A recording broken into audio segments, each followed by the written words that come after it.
Ask for a roll call. Irv, Tom. Room present. Wells present. Wells. Mayor present. All right. We have a quorum, so we'll call the meeting to order. I have a lengthy thing that I have to read for everybody. This is about our doing this as a Zoom meeting live stream, so just bear with me. It's a full page. The special meeting of the Historic District Review Board is being held electronically as provided under Code of Virginia, Section 2.2-3708.2, subsection 8.3, which permits public bodies to meet by electronic communication without a quorum physically assembled at one location. Since on March 12, 2020, Governor Northam declared a state of emergency for the Commonwealth of Virginia arising from the novel coronavirus pandemic. The purpose of this meeting is for reviewing applications to obtain a certificate of appropriateness as follows. A, to demo and reconstruct the rear addition at 212 Randolph Avenue. B, to replace a front porch at 220 Jefferson Avenue.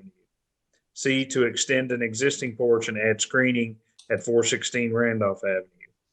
D, to construct an addition at 623 Jefferson Avenue. E, to construct a two-story rear addition and first floor porch and restore the front porch on a duplex at 426/428 Randolph Avenue. 2, to review pre-applications as follows. A, to construct a sign on a commercial building at 325 Mason Avenue. B, to enclose a deck at 6 Randolph Avenue. C, to replace a roof at 504 Monroe Avenue. D, to replace siding, add windows, and renovate the front porch at 2 Monroe Avenue. E, to construct a new second floor and an addition and rear porch, and to renovate the single-family detached dwelling at 616 Strawberry Street. F, to replace windows at 208 Bay Avenue. G, to construct a two-story garage at 208 Bay Avenue. H, to rebuild a chimney at 203 Madison Avenue. An audio recording is being made of this meeting. The meeting is also being live streamed on Facebook, as well as being videotaped for viewing from the town's website after processing. Public comments will be accepted this evening via live Facebook Live and email to planner@capecharles.org. Comments were also solicited to be emailed to the clerk, planner, and planning technician prior to the meeting. All votes taken this evening will be by roll call vote and recorded in the minutes. Any board members who leave the meeting or arrive after start of the meeting must verbally note their attendance. Only essential business of the town of Cape Charles can be done in this manner. These procedures will remain in effect until COVID-19 crisis has been alleviated. Any questions? I have none. All right. Public comment. I think we have a few, correct, Tracy? We do. Can everyone hear me? Yes. Yes. Yes. Okay, bear with me because we have a lot of public comments. Okay, this one's dated January 3rd, 2021, and it's to Allison Fincham. Dear Miss Fincham, we are writing in support of Mike and Betty Hogue in their desire to reconstruct the rotted front porch and to replace the front steps at 220 Jefferson Avenue. We wholly agree with their selection of AZAC tongue and groove porch decking, vinyl railings, and brick steps. As you are probably aware, many of the residential buildings in town, in particular in the historic district, have brick steps. We live directly across the street at 217 Jefferson Avenue and have vinyl railings and brick steps. These materials are architecturally compatible with the houses in our area. Anyone who lives in Cape Charles knows that wood does not hold up here. The AZAC and vinyl will have the same appearance, but with more durability and require less maintenance. We are in complete agreement with the need to keep the aesthetic of this wonderful house, but common sense must prevail. Yours truly, David and Pat Cobb. This is also dated January 3rd, 2021, to Allison Fincham. Dear Miss Fincham, we are writing in relation to Mike and Betty Hoag's intention to reconstruct the rotted front porch and to replace the front steps of their home at 220 Jefferson Avenue. We reside at 211 Jefferson Avenue, and like many homeowners in the neighborhood, we support their selection of materials and finishes, namely AZAC tongue and groove porch decking, vinyl railings, and brick steps. As you are probably aware, many of the residential buildings in the historic district have brick steps. And we ourselves have AZAC trim, composite decking, and brick steps on our front porch. The materials are common to much of the construction of the houses in our area. Most people who are familiar with the weather conditions and salt air of Cape Charles understand the inferiority of wood and wood finishes when compared to the durability of modern construction materials. Wood requires more maintenance and lacks the performance of the materials currently available. The AZAC vinyl will have the same appearance, but with more durability and will require less maintenance. While we understand the value of aesthetics, we also realize that from curbside, it is rare that one can tell the difference between the materials. In this case, we believe that practicality should overrule nostalgia. Sincerely, Joe and Lori Wagner. All, I support the request of Mike and Betty Hoag to repair their porch at 220 Jefferson using AZAC decking, vinyl wrapped railings, and brick steps. My understanding of the intent of the Historic District Guidelines and the Historic District Review Board is to maintain the character of the town. The guidelines are exactly that, guidelines. They're not laws. The HDRB is appointed to exercise judgment in the interpretation of the guidelines. In the mere 5 years since I moved here, I've seen consistent inconsistency on a month-to-month basis from a board which seems to have new members every month. I see absolutely no problem with using modern materials that look the same as the old ones and won't deteriorate into some of the eyesores we see in town. There are numerous uses of AZAC, vinyl clad railing, and brick on Jefferson Avenue, and several of them are on the same block. I support the purpose of the HDRB. We don't need chrome and glass skyscrapers or more Outer Banks style mini mansions. We already have approved one on Bay Avenue. Things like that. We need to support people who are trying to repair their houses with cost-effective materials and techniques. The HDRB works for the citizens of Cape Charles, not the other way around. They need to support efforts like the repairs Mike and Betty Hoag have requested to make. I strongly support their requests. Sincerely, Jim Granger, 524 Jefferson Avenue, Cape Charles, Virginia. To the Historic District Review Board, I'm writing you regarding my neighbors and good friends, Mike and Betty Hoag, in support of their request that is before you for consideration. 3 years ago, I had the pleasure to sell them their dream home, and best of all, I was able to make them my neighbors.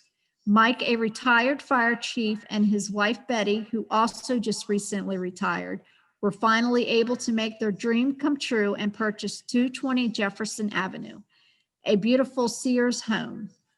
The reason they fell in love with the town and their home was specifically for the history and charm this town has to offer.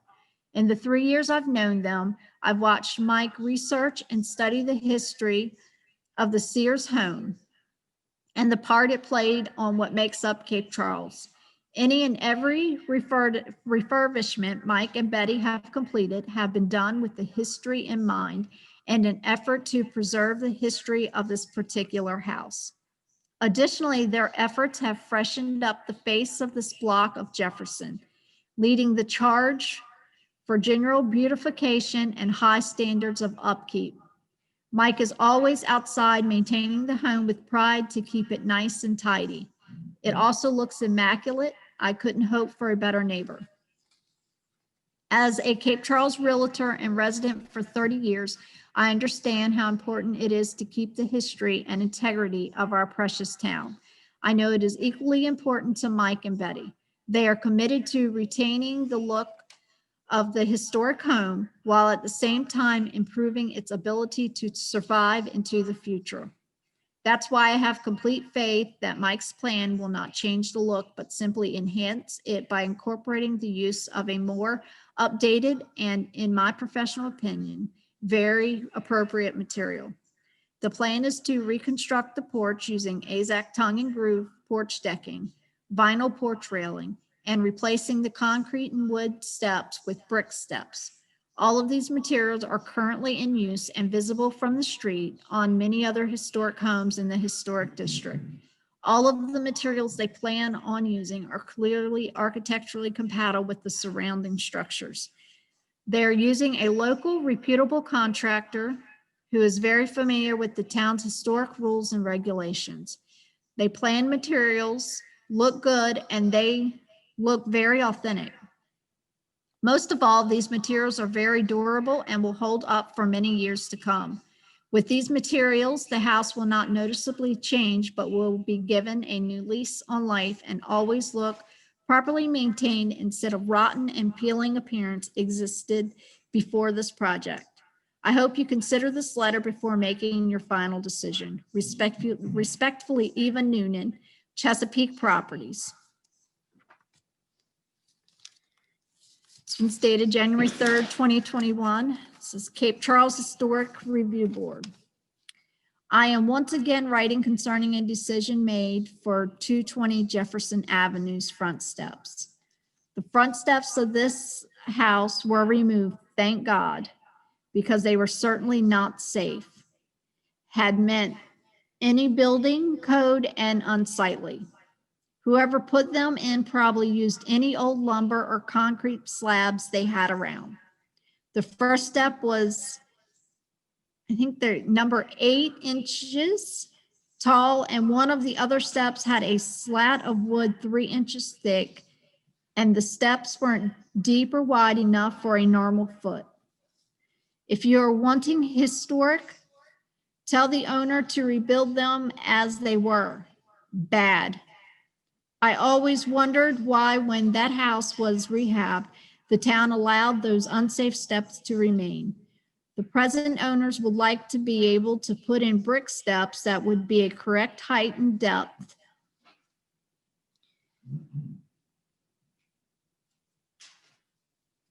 So when I go to visit, I won't trip or fall on those steps. Building brick steps certainly would have been a better choice when that house was built. To line across the street, I live across the street at 219 and have wood steps, which I have replaced 4 times in our 32 years, and I have painted or stained them every year. If I don't or can't, they would be the same unsafe, derelict steps we purchased with this house in 1988. Believe me, if I could have afforded brick steps, they would be there now. I do love the historic character of the historic old homes, but upgrading and maintaining them is a full-time job. Adding brick steps to the front of 220 would certainly be within the historic time frame of the house and would eliminate the maintenance problems. The present owners have done everything to make the house better within the historic time frame, and the historic board needs to rethink their wood steps decision. Thank you, Lynn Polisos. And that's all I have.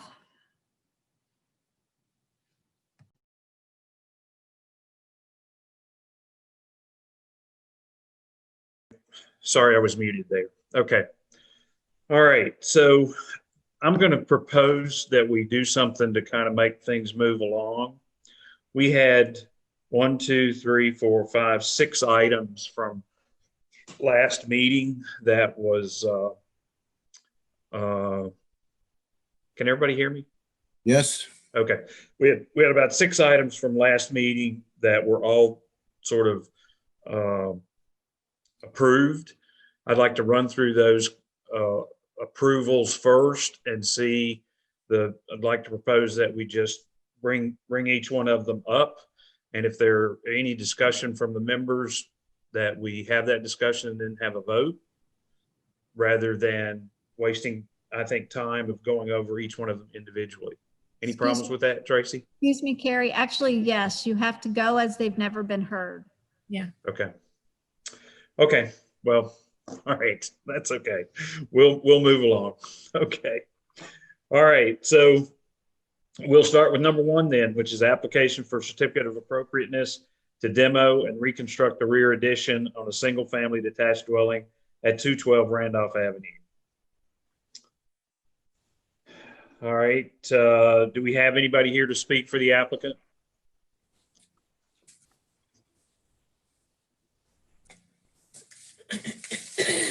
I do not, and I did tell him that you all had a question about the roof pitch, but I Mhm. guess he didn't get on, so. Okay, I think last time we deferred this, if I remember correctly. Is that right? Yeah, we deferred because we asked the question if you could raise the roof. Is that, Ed, you need to turn your volume up on your mic. What address is this? This is the very first one on the list. A. Tracy, I might need to come up there too, because it might. You got, Second one. Harry, that is correct. We did defer this under the auspice of we were waiting to hear additional information from the applicant. does anybody feel any differently about that? Mr. Chair, I have something I need to bring up as far as that's concerned. Okay. If I mute this, are they going to be able to hear? Because there's a lot of echo in the room because there's 3 of us here. So I'm trying to, can you hear the echoing at all? Very little. Okay. All right. So the zoning ordinance, after further review, states that new construction should reflect the prevailing roof pitch of the neighborhood buildings within 20%. Where there is no prevailing standards, roof pitch should be no less than 812.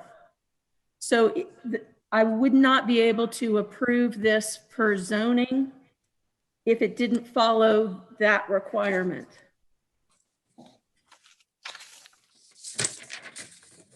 So let me So be sure I'm I asking. understand. So there's a zoning issue that really trumps any decision we would make. That's correct. So the Historic District Review Board, it is before you, unless if one of you all tell me that it is approvable, it has an 812 pitch. Otherwise, it needs to go to the Board of Zoning Appeals first. Or the applicant can try to show that it reflects the prevailing roof pitch of neighborhood buildings within 20%. No. So would that mean, Tracy, that, I'm sorry, Allison, I don't know why I've got that on my mind today. Anyway, would that mean that, so they would need to find a building within the proximity of that building that the whole roof system was that pitch, or if there was a shed roof on the side of the building in their area that had a flat pitch like this, that was okay?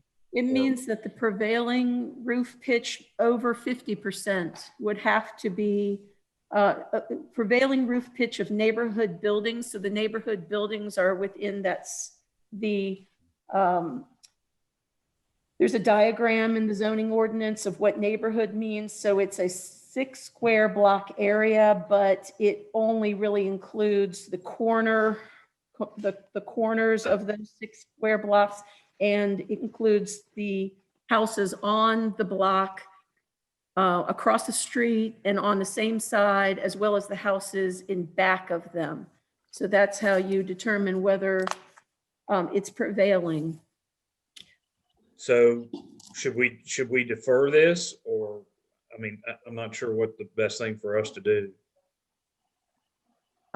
Yeah, so it just needs to wait until the applicant shows that it is prevailing, proves that it's prevailing to me, or it goes to the Board of Zoning Appeals for their decision, and then it will come back to you.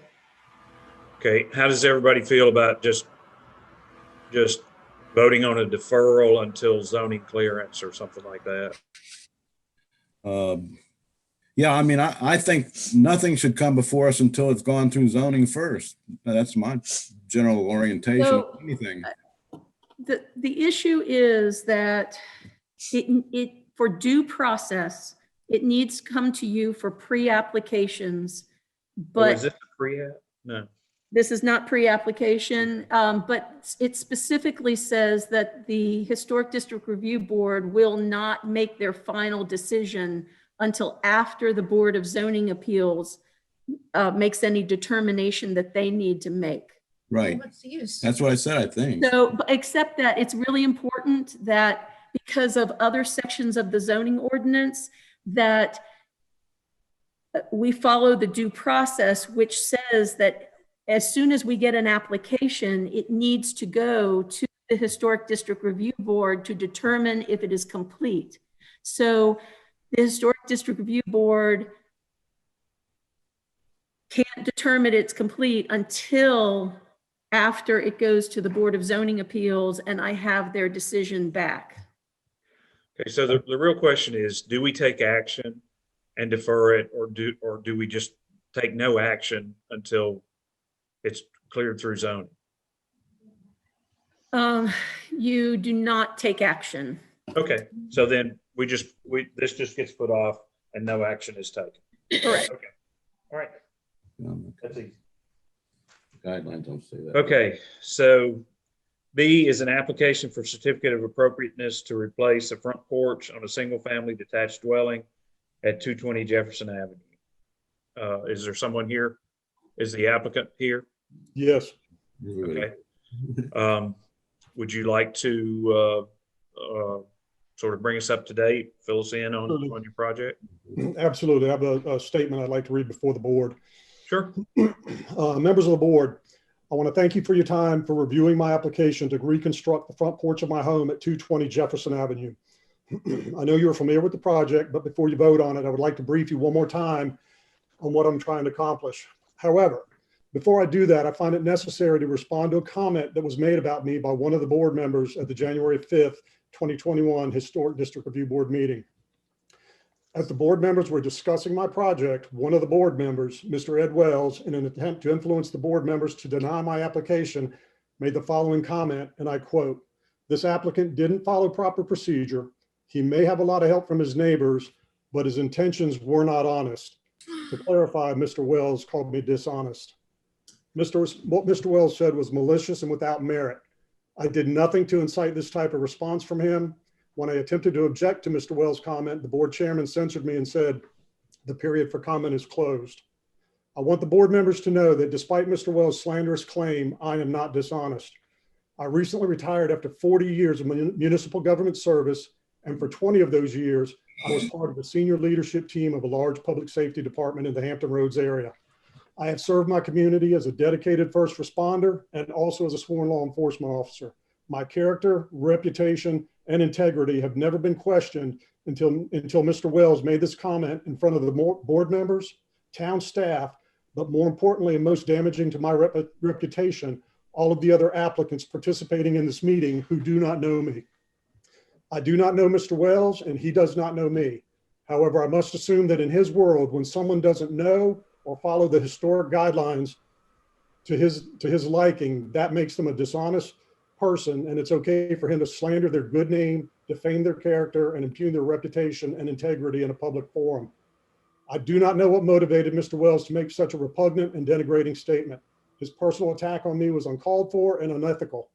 The only conclusion I can come to is that Mr. Wells knew my project had a lot of public support. He knew that Mr. Strub had already made the motion to approve it as submitted, and it was seconded by Mr. Meyer, and it was going to a vote. Mr. Wells showed the board and the community that he will take whatever steps are necessary to deny an application he agrees with, even if it means attacking the character, reputation, and integrity of the applicant. Mr. Wells also dismissed all the public comments submitted on my behalf because, as he put it, they just don't know the guidelines. If that's the metric by which the public comments are measured, why even ask for them? I hope that the other board members are not as dismissive as he is regarding the public comments that were submitted supporting my project. It's a shame that instead of talking about the merits of my project, I find myself defending my name and reputation from not just any board member, but the new chairman of the Historic District Review Board. For the record, I do not believe that my application can receive a fair and objective review because of the comment made by Mr. Wells about me, and he should recuse himself from voting on my application. In regard to my application, for 2 months since mid-November, I've been trying to get approval from the board to reconstruct the 117 square foot porch on my home because it was becoming unsafe to walk on. The front steps were not original to the home, and they were too unsafe because of the riser and tread lengths were inconsistent and not up to code. My plan is to use AZEK tongue and groove decking, vinyl porch railing, and brick steps. These same materials are used on not just a few, but hundreds of homes in the Cape Charles Historic District. I'm not devaluing or taking away from the appearance of my home. If anything, it's improving its value, but more importantly, it's making it safer for my family. The Historic District guidelines are just that, guidelines, recommended best practices. To have the mindset that they are set in stone and can't be deviated from in any way is ludicrous. While some members of the board are quick to pull out excerpts from the guidelines that support their comply or deny narrative, the guidelines themselves clearly state on page 8, this handbook can express only general design principles. There is a great deal of variety within the Cape Charles Historic District, and the application of these guidelines can vary. I'll repeat that. This handbook can express only general design principles. There is a great deal of variety within the Cape Charles Historic District, and the application of these guidelines can vary.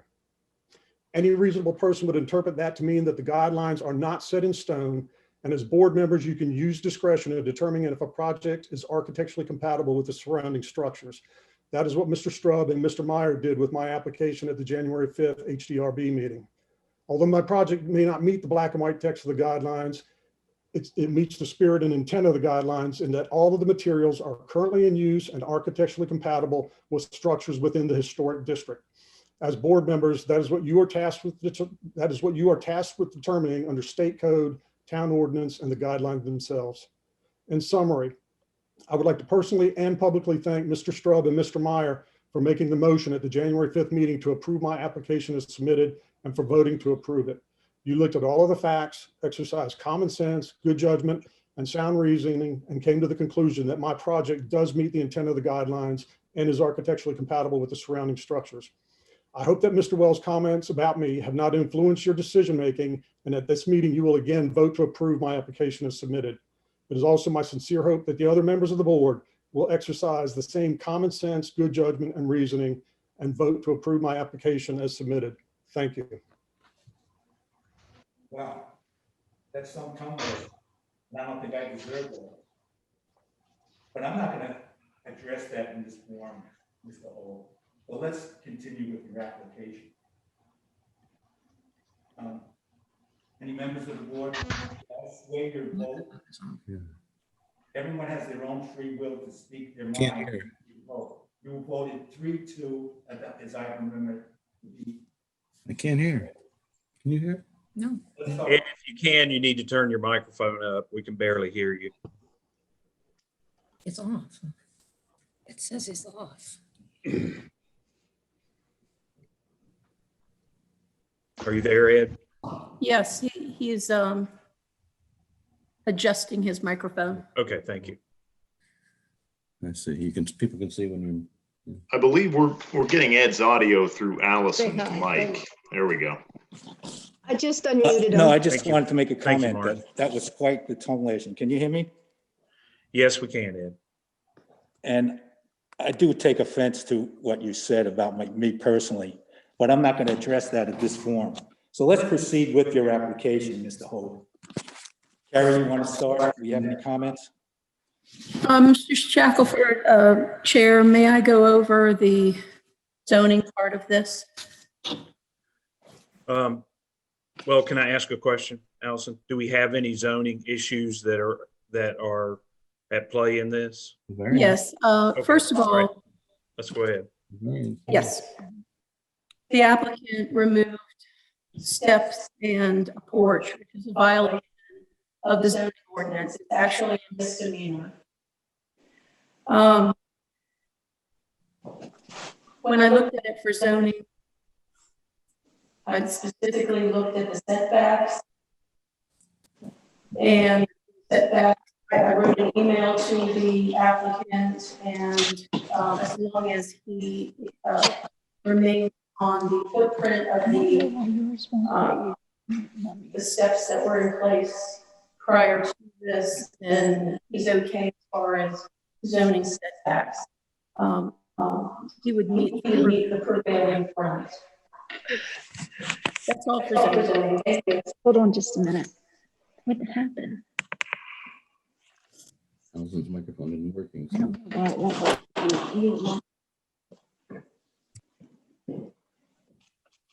Oh, here it is. If there's any questions, I'll be happy to answer them. You can, no, there we go. It's down here. So Mike's muted, but you should be able to hit it and mute and unmute whenever you want.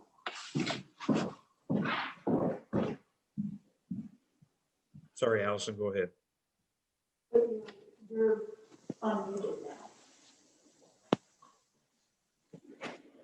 I think Carrie was asking you. I'm sorry. Allison, you want to go ahead? Did it not come through? Came through here. You're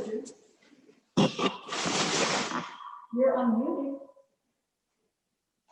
Mr. Shepard, I'll be happy to repeat it. Can you hear me? I heard what you said. I just Okay. wasn't quite sure if you were finished. That's all. I'm done. Thank you. If there's any questions, I'll be happy to answer them. Okay. Mr. Shackelford, Any Mr. other Shackelford, questions or comments from members? Mr. Shackelford, I couldn't hear what you said. There was too much feedback. Yeah, could we summarize Okay. that? Just, I didn't get it either. Okay, Allison, could we try again? I'm gonna come there. So the problem is when we have multiple open mics in the same room, we're getting feedback. So only one person in that room can have their mic unmuted at a time. Come on over here.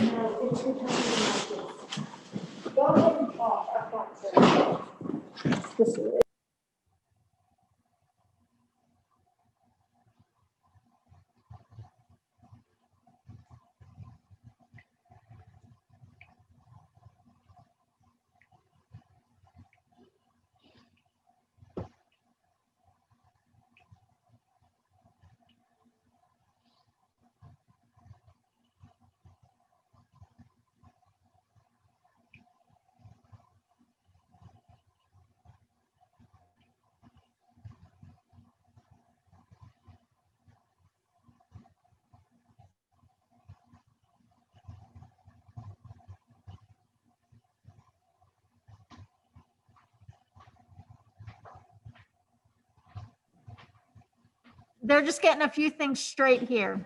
Okay.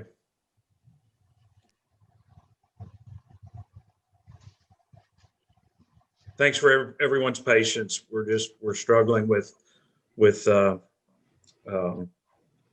technical efforts here. So just bear with us. It looks like Allison, Ed Wells, and Tracy's, all three of their microphones are muted right now. So one of them needs to unmute so they can talk.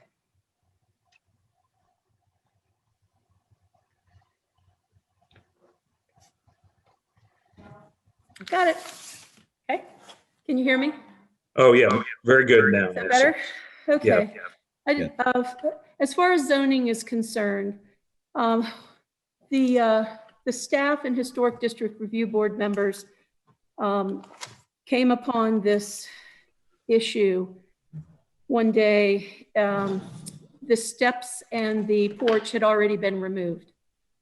The removal of that violates the zoning ordinance. It is a misdemeanor, and it remains to be in violation of the zoning ordinance until remedied. First approved eventually by the Historic District Review Board, of course by zoning, and then reconstructed. So the reason that it is a violation is because there cannot be any demolition of a historic structure until Historic District Review Board and zoning approve it. That being said, I reviewed it for zoning and determined that the placement of the existing steps, which appears to be, I'm sorry, the steps that occurred, the steps that were there originally, the placement of those, although they look like they are a little bit forward of the prevailing setback, I could determine that it was non-conforming if I determined it loosely, frankly, because removing it, it removes any non-conforming status. Even so, I gave him, I interpreted it flexibly and said that he could rebuild the steps in the same place that the former steps were located. So zoning, I sent him an email, zoning is okay. So it is now at the Historic District Review Board for their review. Thank you. Thank you. Okay, we have any questions or comments from other members?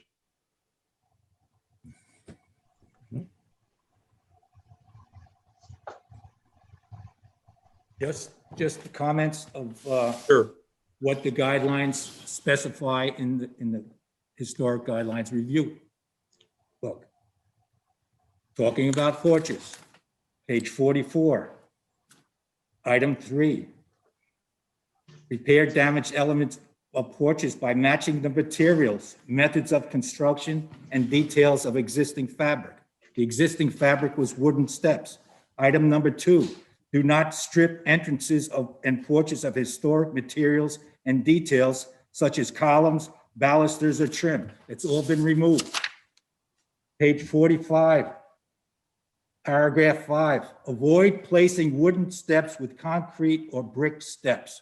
How much more explicit can you get? It's right here in black and white. It's definitely guidelines, but it's black and white. Page 45, item number 7, when restoring a front porch, retain original porch features such as columns, porch floor, and steps. I mean, there's at least 4 instances that I can point out in this book about the front porch. I asked the applicant if he would be happy with replacing the front porch with front steps with wood, and he was opposed. He wants brick. I don't know what's more to say. Okay. Any other members with comments? Yes. We did have a pre-application meeting this time. It was new to me that hadn't been brought up before, but I think is relevant. And that is that this home is a Sears building. Is that correct? I have not investigated it myself, but it would not surprise me that it's a Sears I building. mean, that's what it was described as in the comments. Yes. I heard. Yes.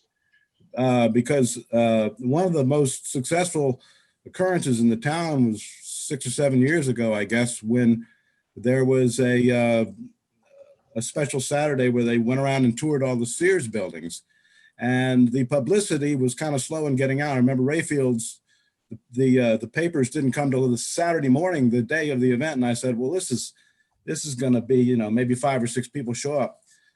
There were, I think, over 400 people that came into town for that.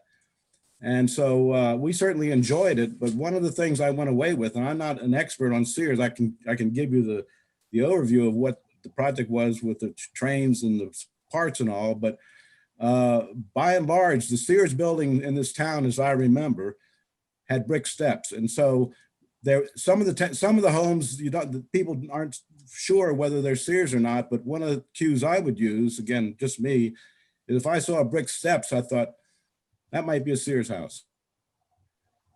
And I think Sears homes are one of the core things that make this historic district valuable. That's all I'll say on that. I know what the guidelines, there is that preamble to the guidelines that allows us to try to use a little bit of other kinds of notions when we're trying to deal with. We also weren't given any samples of the railing or balusters. It was just mentioned vinyl. I mean, that leaves the door wide open for who knows what. We weren't given a sample of the brick that he wants to use. Why? That's not true. That was in my pre-application. I haven't seen a sample of the brick and I haven't seen a sample of your balusters or railings, a physical sample. You have pictures or words. I had pictures, but I didn't know I had to produce a physical sample. No, this is the first Well, time. when you say vinyl balusters and railing, there's hundreds of different styles. There's different profiles. Is it going to be the profile of the original stuff that you removed without getting a permit? So let's go back to Mike's comment for a minute, Mike. You're exactly right that Sears homes are wonderful examples of houses from this period of time, and there are a number of them in town. There are stylistic differences between Sears homes. I mean, there's no question that Sears homes have a variety of porches, a variety of details. So I don't think that, in my opinion, when you say a Sears home, it does not have to have one particular style of porch or one particular style of steps. So to me, when I look at the issue with this, I have to a certain extent, agree with Ed that it is a very clear and cut decision that we know what was there. There's not any doubt, any question, any guess about what was there. It's always been that. There's no evidence that there was anything any different from that. If there's evidence that there was something different from that before, certainly be glad to hear it. But to me, there's no evidence there was anything there other than wood. So, the guidelines are extremely clear, and we can talk about how you interpret the guidelines, but the interpretive portion of the guidelines are not about things that are cut and dry. The interpretive portion is mostly related to design issues, not whether you can replace original material with something that's different. But that's my opinion. Comments from other members?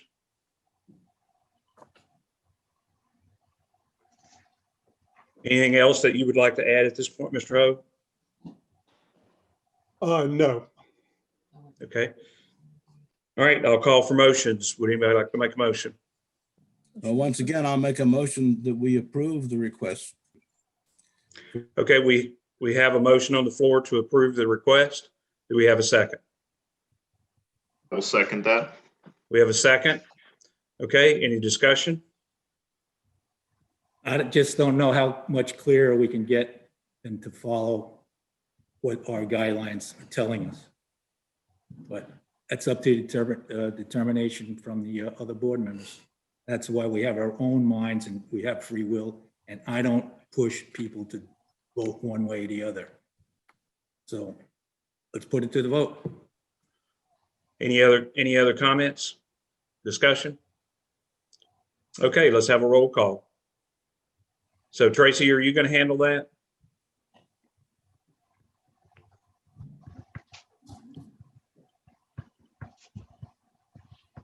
You can call it out, Okay. Gary, just like you All did right. last time. All right, Mike, Yes, please. Herb? Herb, are you there? We'll come back to Herb. Martin? Yes. Okay. Ed, No.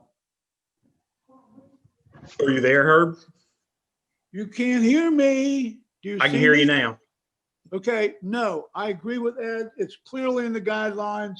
And due to the fact that the man had the porch removed without a permit by uncontracted, unlicensed contractor, and the city I can't agree with it. No. My vote's no. Okay. All right, I will also vote no. So the motion fails to carry. So do we have another motion?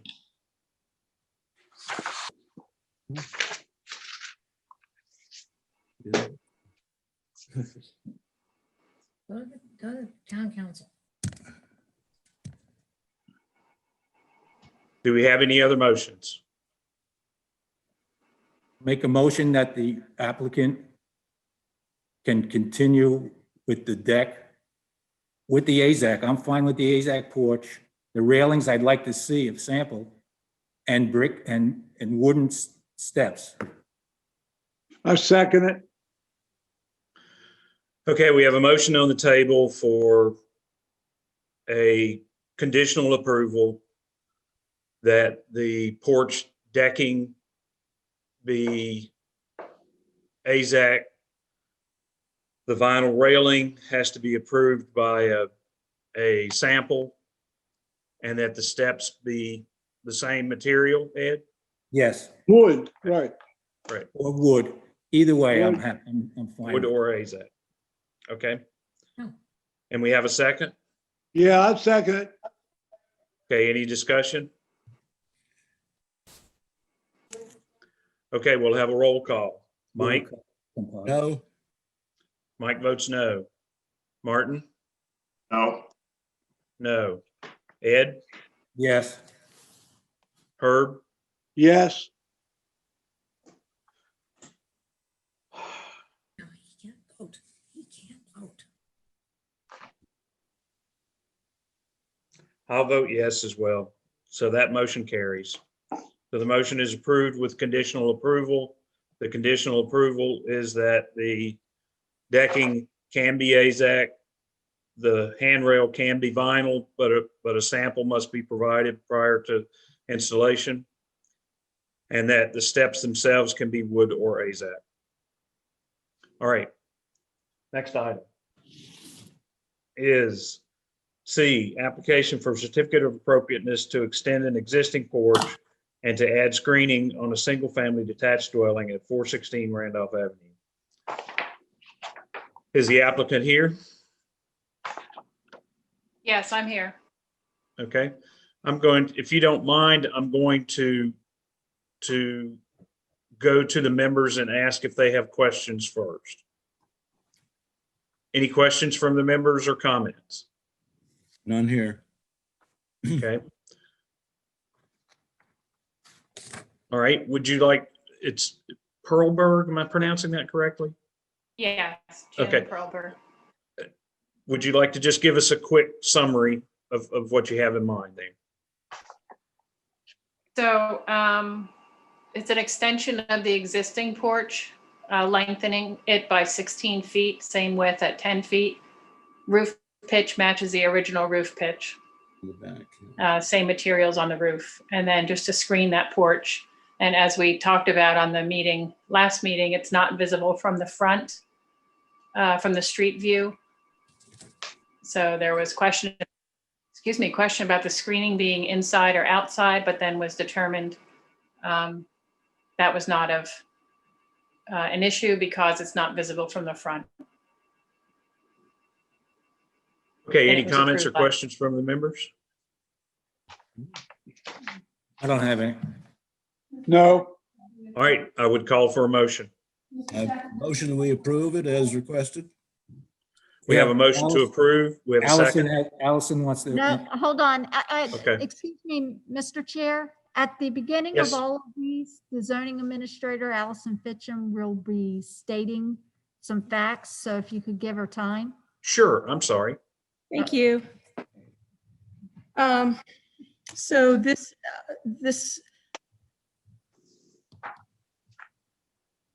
the construction of this was done without a permit, which is a violation of both the building code and the zoning ordinance.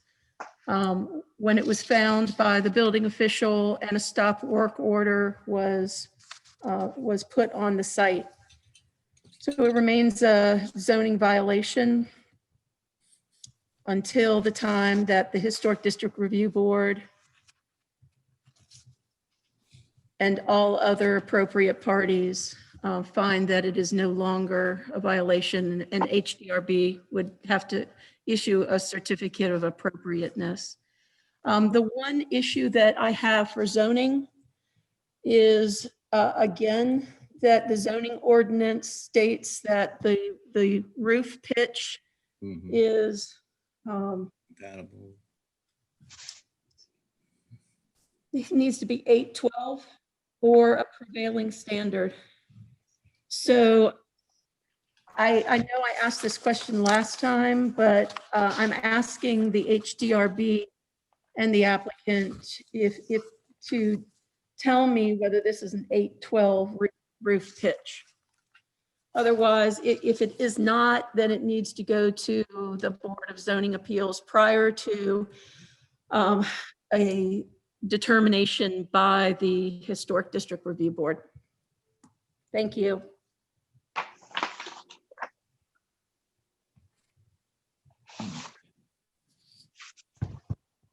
Oh, sorry, I had myself muted there. I said, sorry, Allison, I will certainly call on you before.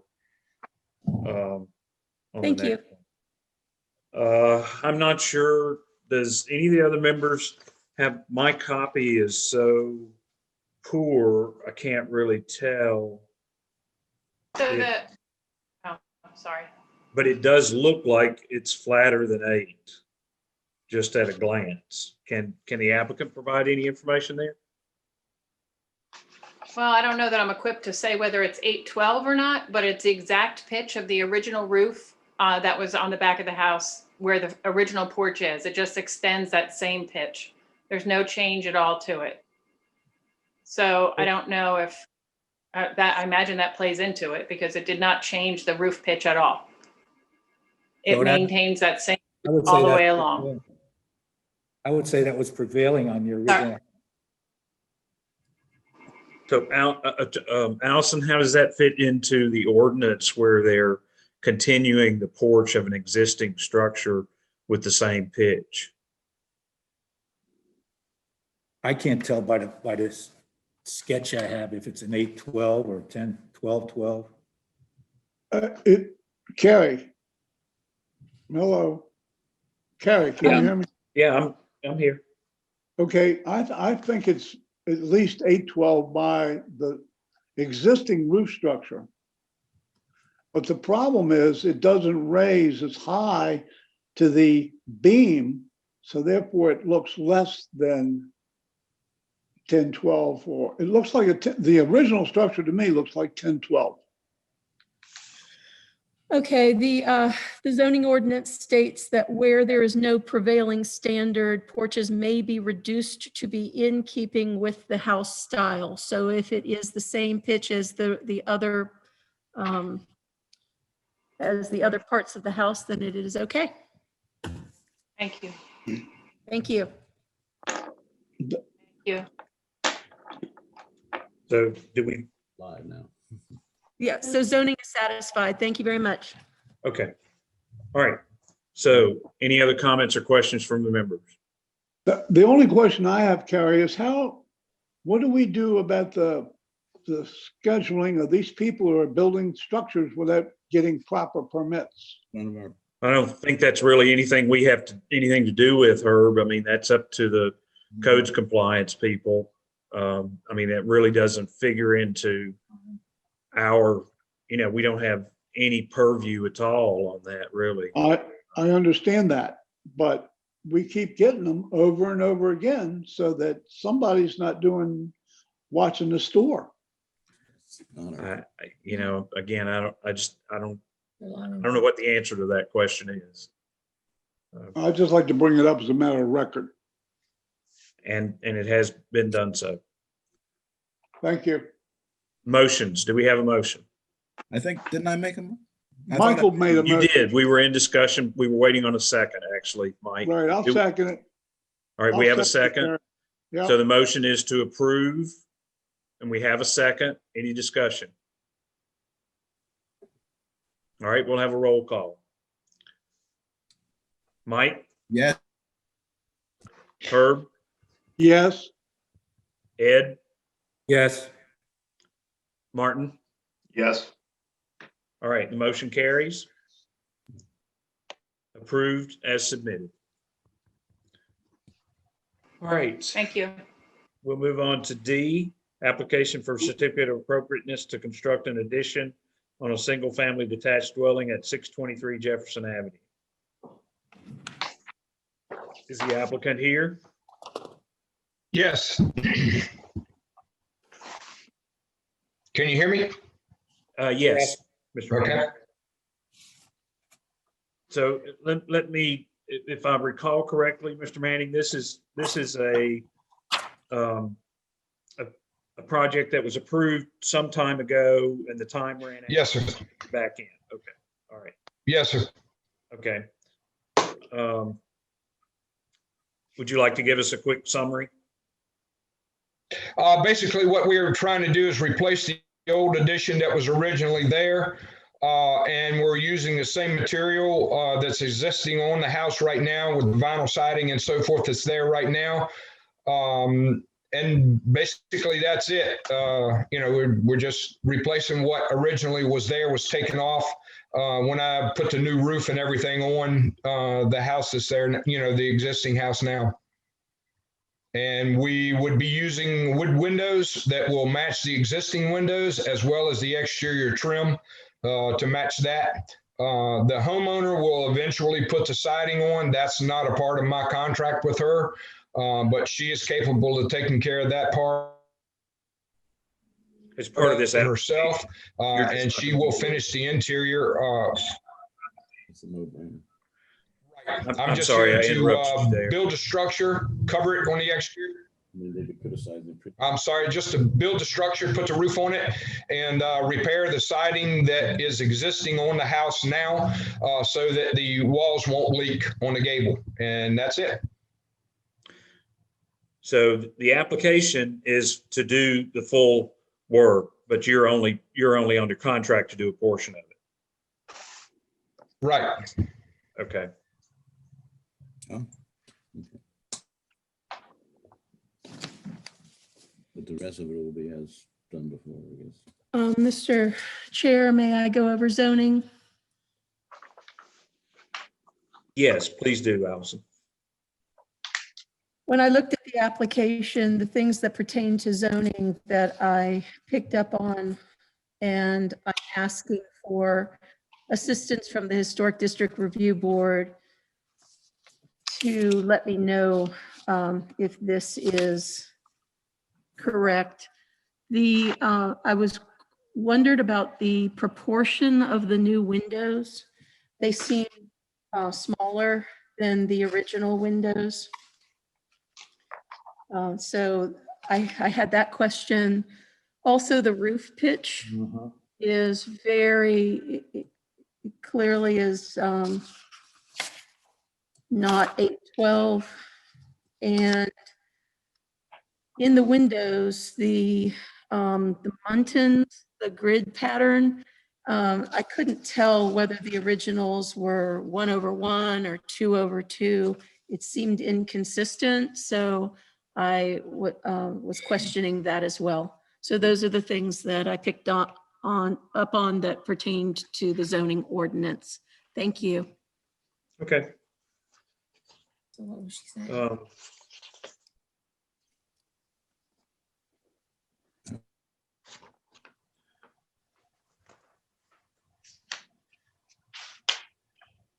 So questions or comments from the members? Yeah, the question that I have, Jerry, it's Herb, is it shows 312 on the drawing, and the only reason he made it a 312 so it doesn't interfere with the original window and the original structure. Right. Mr. Manning, is this sort of, I remember correctly, this is replacing a structure that was there? Yes, sir. And the roof that was on that structure was the same. Everything that I've designed here is matching the existing structure that was there. As for the windows, the mullions and everything in there, I'm thinking on that whole house are 1/1, which would be what I would be putting back in. And the reason for those windows being shorter in elevation is because they would be in the kitchen as well as in the utility area. Okay. So Allison, I'm a little, I'm not sure how to proceed here, because from our standpoint, we have not been looking at whether something met zoning requirements or not. I'm not sure. Right. And it is not your responsibility. I was reaching out for help in Okay. trying to uphold the zoning ordinance. I just discovered these regulations, and so I don't know, where is the original edition that I can check? Do we have pictures of it, or? I don't know if the homeowner has any pictures of that existing addition. I do not know. I don't have any of my own. I would have to research it and try to get something back to you on that part. I have a question also. It says it was approved July 17th, 2019. Wouldn't we have a record of something from that time? The only thing we have is the original drawings that I'd given you when it was, approved at that time. That's it? The original? I was just informed that these are the original, from the original. Yes, they are. Yes, okay. The only thing I'd like to throw in there is if this was existing the way it is with the roof pitch, and it was approved in 2019, I mean, now that there's zoning involved, I'm not sure what we're supposed to do with that. Well, I guess I can say per previous approval, because the previous zoning administrator wrote the staff report before, so we can, I feel comfortable going with that. Thank you. Well, let's just ask the members a couple questions here. So I'm comfortable with the windows because they're, there's not really, it's an addition. It's not really something that you're replicating, something that's historic. I'm comfortable with that. The pitch of the roof, I'm comfortable with if it matches the other roof. How does everybody else feel about that? You mean it matches the replacement, Yeah. Yes. not the original roof? On the structure is 1212. Right. It matches the addition roof that was there before. Correct. I'm sorry, Mike. I think you got interrupted. No, I was just saying I agree with you, Carrie, on that. Okay. So you're comfortable, Allison? Yes, thank you. Okay. Do we have a motion? I'll make a motion that we accept the application as submitted. All right. We have a motion I'll second to it. accept. I'll We have a second. Yep, sure. Is there any discussion? Okay, we'll have a roll call. Mike? He looks frozen. Okay, Mike? Yes. Okay. Herb? Herb, yes. Ed? Yes. Martin? Yes. Okay, the motion carries. So the motion is approved as written. All right, thank you very much.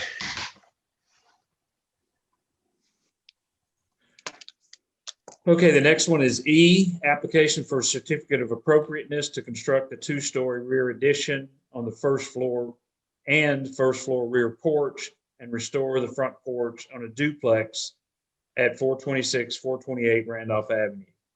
Allison, you want to cover zoning before we ask for comments from the applicant?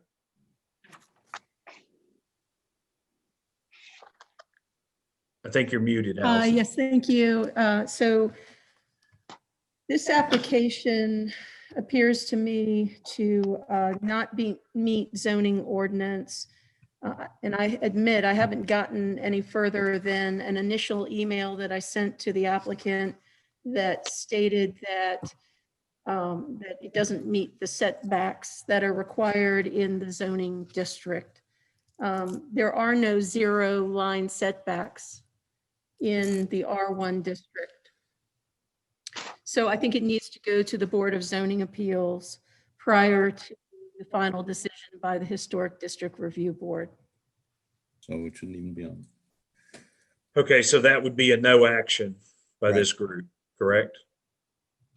Unless the applicant has something further to, something else to add to it.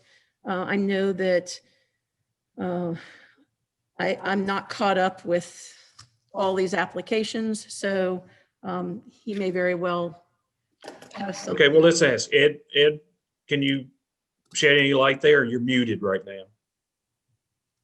You're muted, Ed. Ed Eichmann. Yeah, Ed Eichmann, you're muted.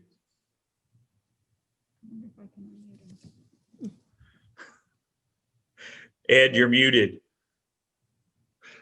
He can't hear you. You're muted, Ed. Okay. There let's you try go. that. Now we got you.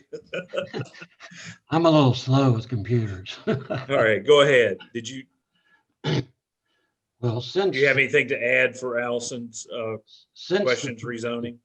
since the pre-application meeting, these zoning questions have arisen. And that was not the case the first time around that we processed this project through HDRB. But as I understand it at this time, HDRB cannot make any decisions until a zoning variance process occurs. And therefore, from like the first application you had today, it appears to me that you all are not able to make any decisions related to this application until that other process has been concluded. I think that's correct, unless you had some new information about the zoning. Well, as I said, these zoning questions all appeared since the pre-app meeting. And because I was not aware of any of those previously, I'm in the process of sorting out what responses are required to, satisfy that. Thank you. All right, I think we'll leave that as a no action then and move on to the next applicant. I will just conclude by saying Sure. my question is, why did I remain on today's schedule? I can't answer that one for you, Ed. I wish I could. I understand. All right. Thank you. Okay. Okay, we'll move on to item F. Pre-application for certificate of appropriateness to construct a sign on a commercial building at 325 Mason Avenue. Allison, do we have you want to cover the zoning aspect of that? Yes, this is a modification of something that was approved eventually by the town council. And so it's before you for the same review that it's before you, and there's no zoning issues that I know of. Okay. All right. Is there someone, does the applicant have a representative or here? Yes, hi, I'm here. I'm the Okay. applicant. Mhm. You want to give us a quick summary of what we have here? Sure, and nothing has changed since the last time we had this meeting. The drawing that I showed you before was the rendering that was submitted by our architect that was approved by the town council last year. I think it was in March. And I can hold it up for the camera if that would be helpful, because I'm not sure what you have in your packets there, but that was the drawing that was approved. It's not the best printout, but you can see that there was lettering that says Moonrise Jewelry, which is the business name, on the front of the canopy. And it says backlit letters. And that is what was approved. The cost of the backlighting of the letters is a lot more than anticipated. So I wanted to do away with that feature. We really don't need the extra lighting because there's a nice street lamp right out front. So I think that would be more than sufficient. So these would be gold letters that are just not backlit. They're just affixed to the canopy. Thank you. Comments from the members?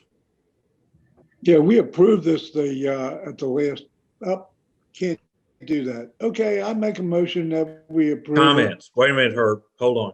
Comments. Anybody else have any comments? I don't have any comments at this time. Yeah, I just want to be sure everybody has a chance, especially with this forum. It's hard. Okay, I'll make a call for motions. I make a motion that we approve it as represented with the design she has. Okay, do we have a second? I'll second. Okay, we have a motion and a second to approve the changes in the design to add the letters in gold and remove the backlighting.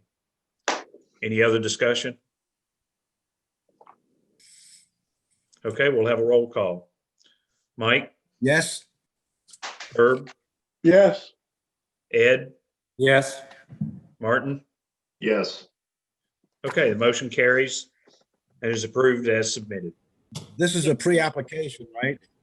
Yes, but we have the opportunity to approve this pre-application for in finality, and that's what we were doing. And that's what we're doing. Okay, good. Yes. Yeah.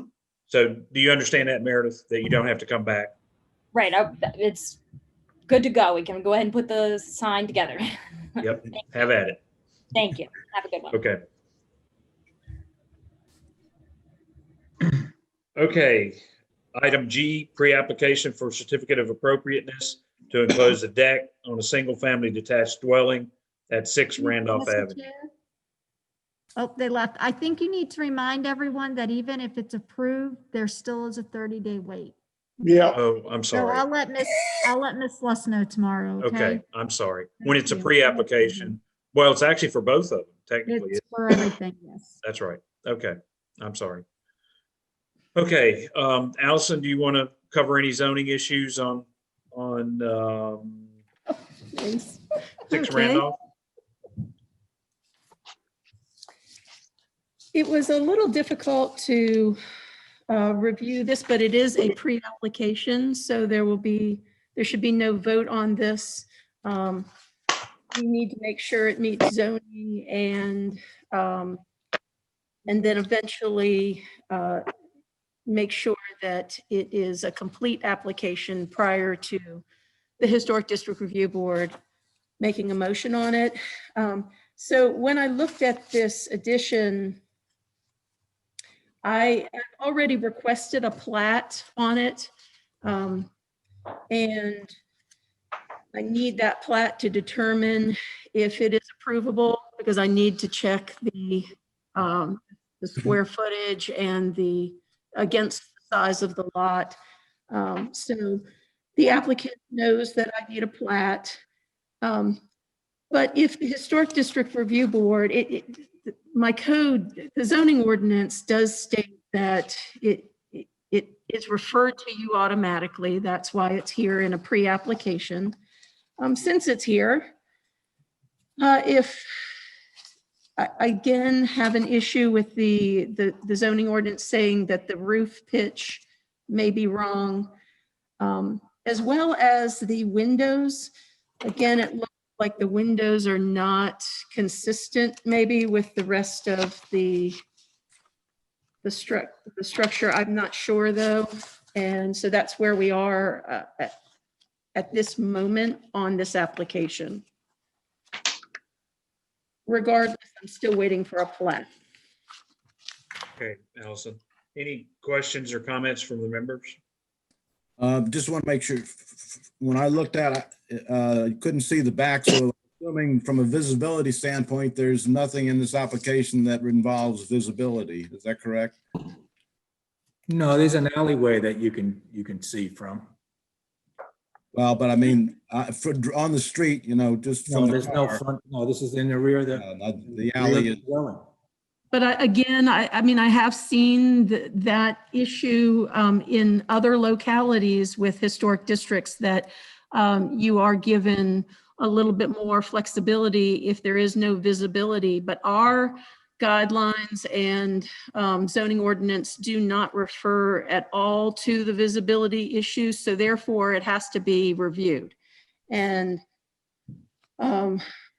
so in order to pass through zoning, I need to determine whether those windows and the roof pitch meet the zoning requirements. On the drawings I have, Allison, it looked like they're fixed windows. Mr. Gomer, would you like to sort of tell us a little bit about your windows and visibility? He's not. Here's what he said. Hold on just a minute. Are you there, Mr. Gomer? He is not. He said that I wanted to let you know that I will not be able to attend the Zoom meeting tomorrow as I have a previous commitment. There were no objections at the first hearing, so I hope it works out to be the same this time.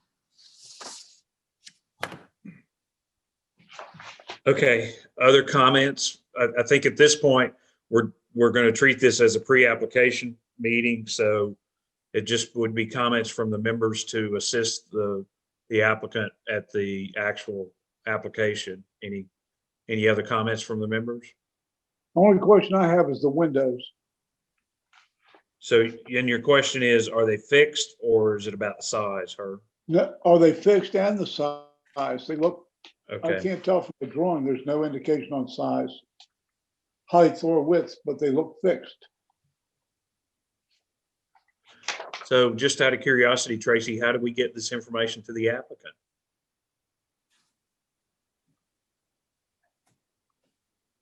After every meeting, I send them an email. Okay, all right, okay.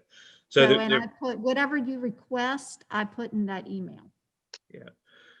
So I think better information on the windows would be helpful in making that decision. Size, configuration, number of lights, type of windows. I think there is something about the type of the windows in the back. If I'm not mistaken.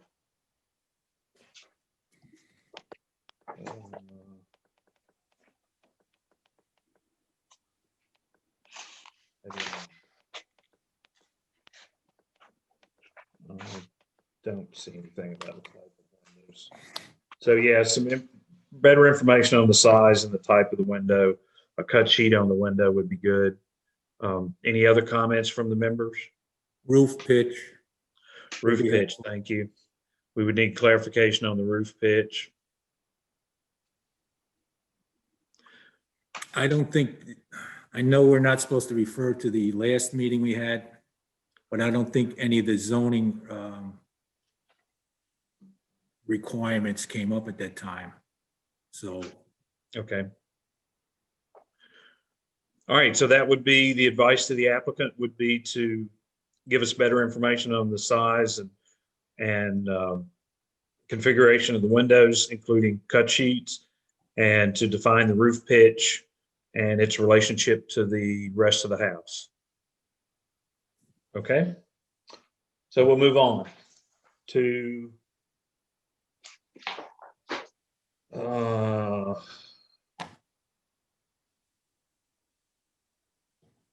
item H, pre-application for certificate of appropriateness to replace a roof at 504 Monroe Avenue. Allison?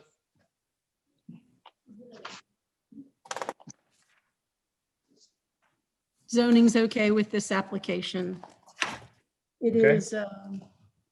It is a pre-application though. Great. Is the applicant with us? I'm filling in for the applicant. I'm going to be the Okay. contractor potentially. All right, you want to just give us a quick, Yeah, a few months ago, Jim Drevis called me about a roof replacement on Monroe Avenue. So I looked at it and he explained to me that he's been having problems for 15, 20 years now with his slate roof. And he used to have Hank Linderman with East Coast Cedar do repairs on it. And he's at a point now where he wanted to replace it.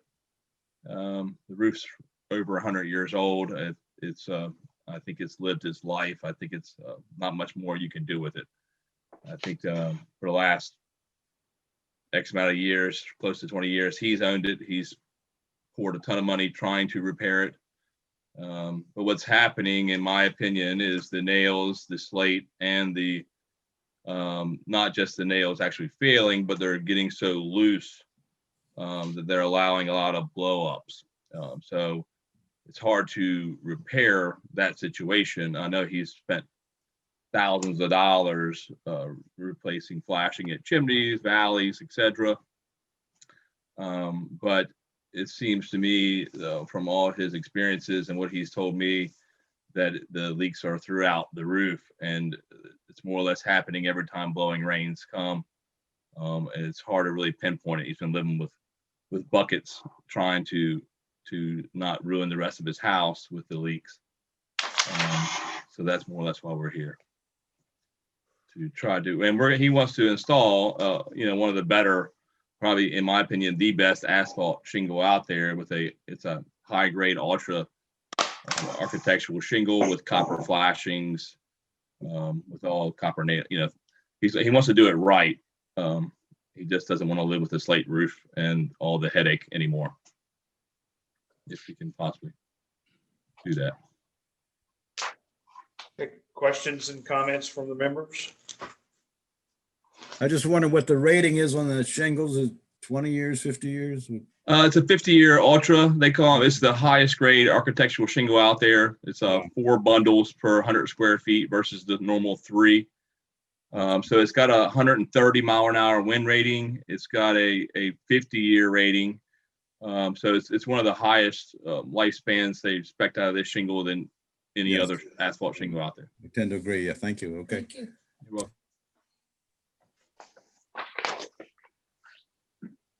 Any other comments? There's a question. Carrie, it's Herb. Yeah. Allison, is there anything in the zoning about removing slate roofs in town?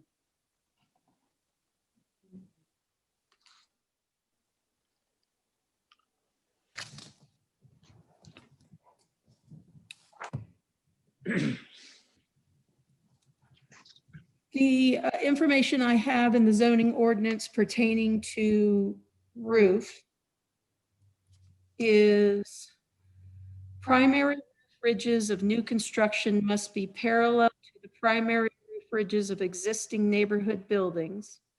New construction should reflect the prevailing roof pitch of neighborhood buildings within 20%. Where there is no prevailing standard, roof pitch should be no less than 812. And also under materials, it says that certain materials are potentially so visually intrusive that their use for new construction in the R1 district will not be permitted. These materials include A, asphalt siding, vertical plywood siding, aluminum siding. B, exposed concrete block above foundation level. C, corrugated metal, except for roof applications. And D, flush doors. That's what the zoning ordinance says. So nothing prohibits from the removal of the slate roof. Thank you, Allison. No. So were you Thank thinking you. there was an ordinance, Herb, Yeah. Okay. Yeah, I thought there was an ordinance about slate roof removal, but I was wrong. Okay.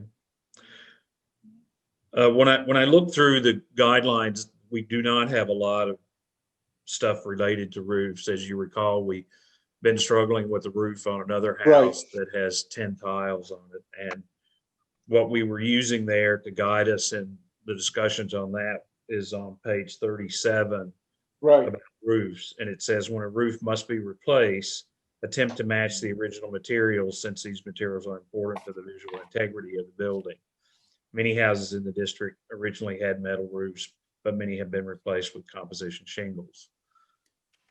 So, I mean, I understand that there's a cost difference to do this. So, the question is, we are again with a guideline that clearly the intent of the guideline is to retain original material. I mean, I will say from experience that the only way to solve the problem with this kind of roof is to reslate it.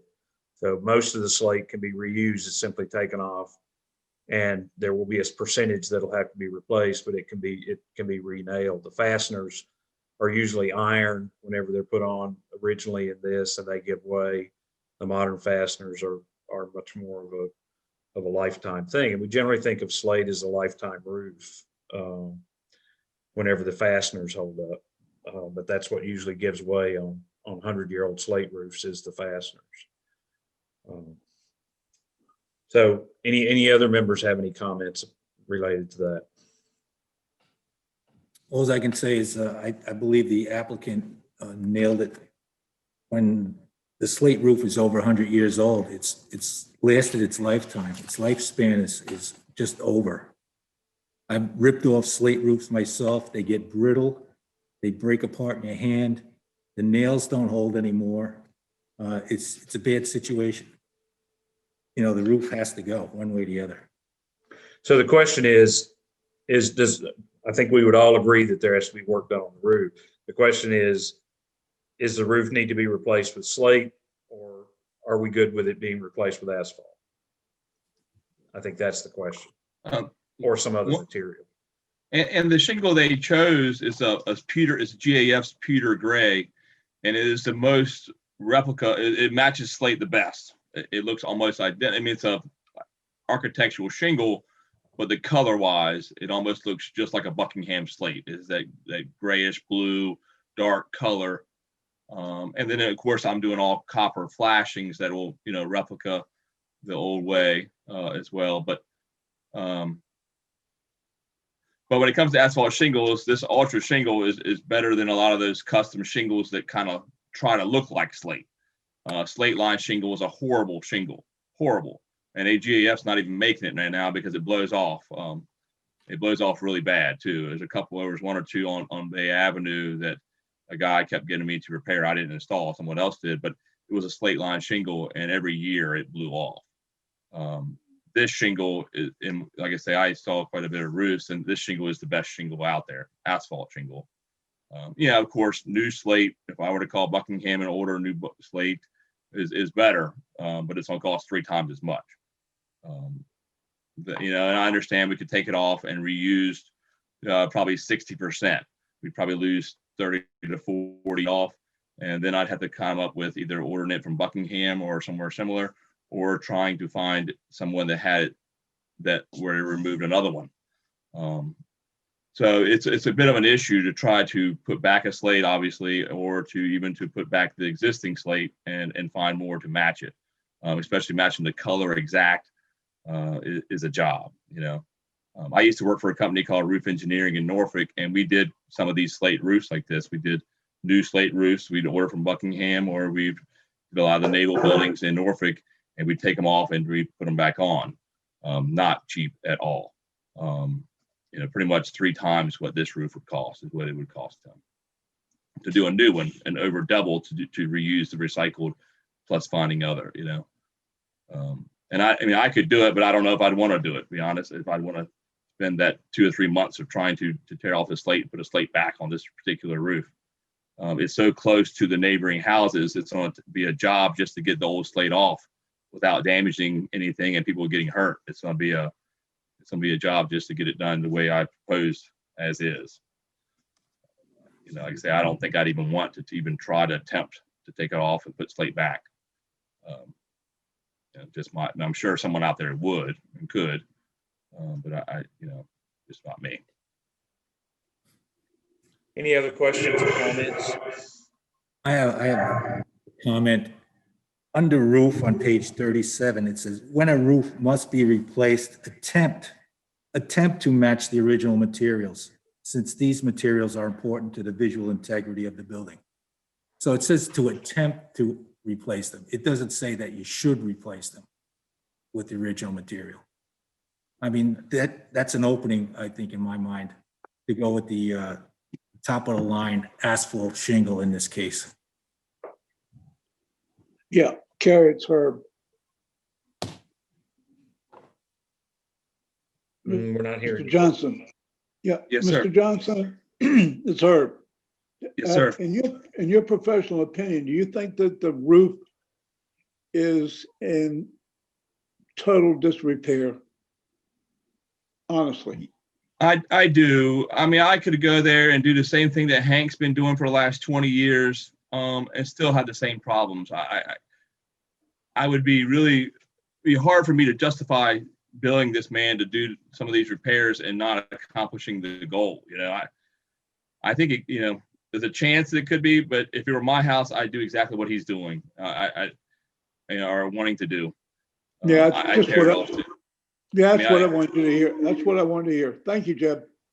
I looked at that roof, and on the hip ridge,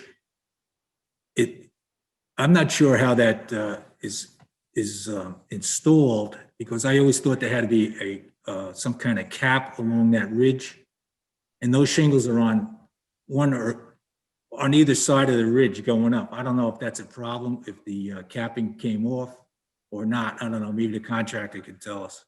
Yeah, it's pretty common down here actually to see that kind of installation, Ed. I mean, you see sometimes you see them with a formed metal cap over them. Yeah. Right. But in the I think South, the it's metal pretty cap common. deteriorated. Yeah.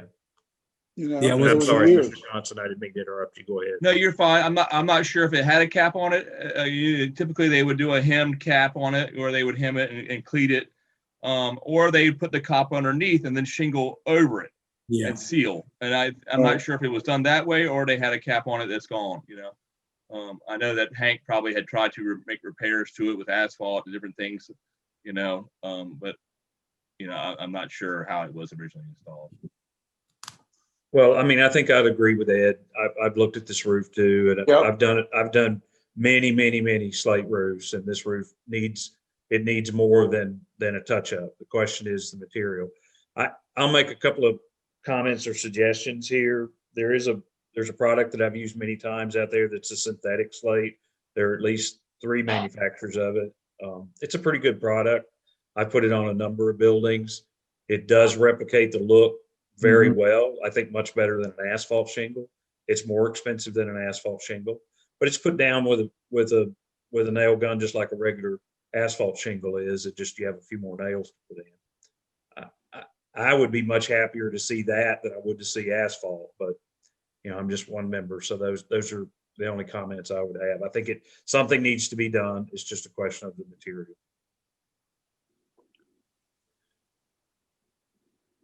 Anybody else? Yeah, Mr. Johnson, have you explored that type of material? Yeah. Of course, I've got into it, and when those Dimenci makes one, a couple different, I think Tamco makes them. And when they first came out with those, I guess it was roughly 20 years ago, they came out and they were, some of the slate were starting to curl. So they would put them on and they would fail. They would curl up and different things. I know there are some manufacturers that are getting better at that. So that is a possibility. You know, in this situation, it is quite a bit more expensive to do that as well. I don't know the exact numbers, but you know, I know it's quite a bit more. But you know, in my opinion, this ultra asphalt shingle in this pewter gray color is going to match it really well, and it's going to hold up the best in my opinion. Yeah. Okay, so how does the membership feel? Do we want to postpone a vote on this till the real application, give them the opportunity to look at some other options, or do we want to potentially look at approving it now? How much damage Gary, is being done to the existing structure due to the rain and the coming through the roof? I don't know. Mr. Johnson would have to answer that. I didn't Yeah, look yeah. at Mr. Drevis wrote up a page that we sent to Tracy. I think that was supposed to have been distributed to you guys. And it explained what he's gone through over the last roughly 18 years here or so, like 17 years. And a lot of the decking, and I've been up in the attic as well, is when we tear this roof off, I'm going to have to do quite a bit of patching of boards. It does have tight boards up there. The decking is good, but it's going to be, I'd say 10% is going to need to be replaced. You know, and he's got in here and his right up here that every time it rains, he's got buckets everywhere trying to, and like I say, it's not just the slate or the nail actually failing, they're just gotten loose in the wood. So Right. when it blow and rain comes, they just lift up enough that water can get up there. Of course, you know, when an asphalt shingle is sealed, it laps over tight, or when a new slate is done, it's tight and it doesn't allow that to happen. So what's happening, the nail hole is getting bored out and is loose.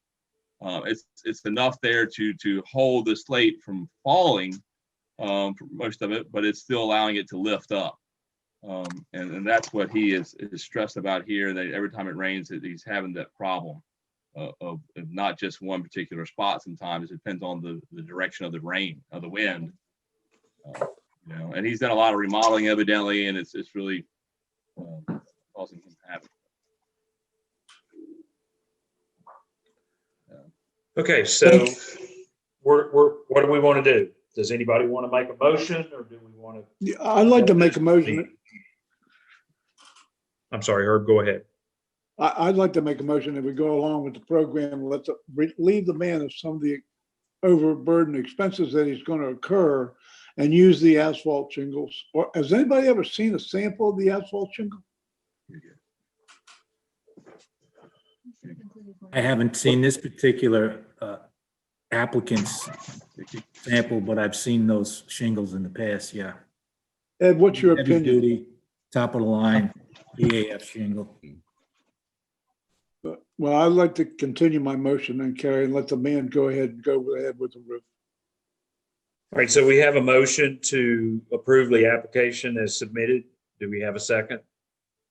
A second. All right, we have a second. Is there any discussion? Well, would the applicant be open to ask the homeowner if he would be willing to go the other route with the synthetic slate possibly? Or is that option off the table? Yeah, well, I mentioned those. I told him what to possibly prepare for with this. And I told him that the options, you know, of tearing it off, using the recycled slate, me trying to find someone over in Norfolk, probably they would have it. And I gave him ballpark numbers of that. And I said, if we order new, the ballpark numbers of that. And then I mentioned synthetic slate.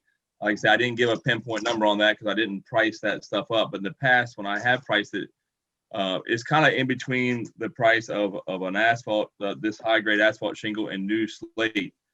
So new slate is like $700 a square now. Asphalt shingles, or this asphalt shingle is, what am I paying? Like $115 a square. So it's kind of in between. And he said he's at his max of his budget, because this job is not, it's not just the amount of shingles makes this job expensive. It's taking that old slate off is what's max his budget out, and then putting the new ones back. So in my opinion, he would like to do it this way, if at all possible. Well, the labor, like I said, I did mention those other options. Taking off the slate one way or the other. Yeah, the slate has got to come off one way or another. Yeah. Yeah. And I understand what you're saying about a composite slate, but I assured him that it's going to be way a bit above what I proposed at this current scope of work, you know. So in other words, I guess, you know, I could give him a number, but I don't think it's going to be what he has budgeted to do. You know, I think I'll just comment to the members as a whole is that just bear in mind that, you know, each and every one of these that we approve where it says to try to match and we approve them to do something different, it doesn't give us any credibility whenever we decide that the match is important. So I'll just throw that out there. I think I'd like to hear the applicant come back with a proposal with a different product. But again, I'm just giving my opinion here, and we'll vote one way or the other. But that's what I would like to see. Well, I'd like to hear at least if there's a number that the contractor can give the homeowner, because we don't know if he would go for that or not. And I would rather see the simulated slate also. I mean, that's as close as we're going to get to the original. Right.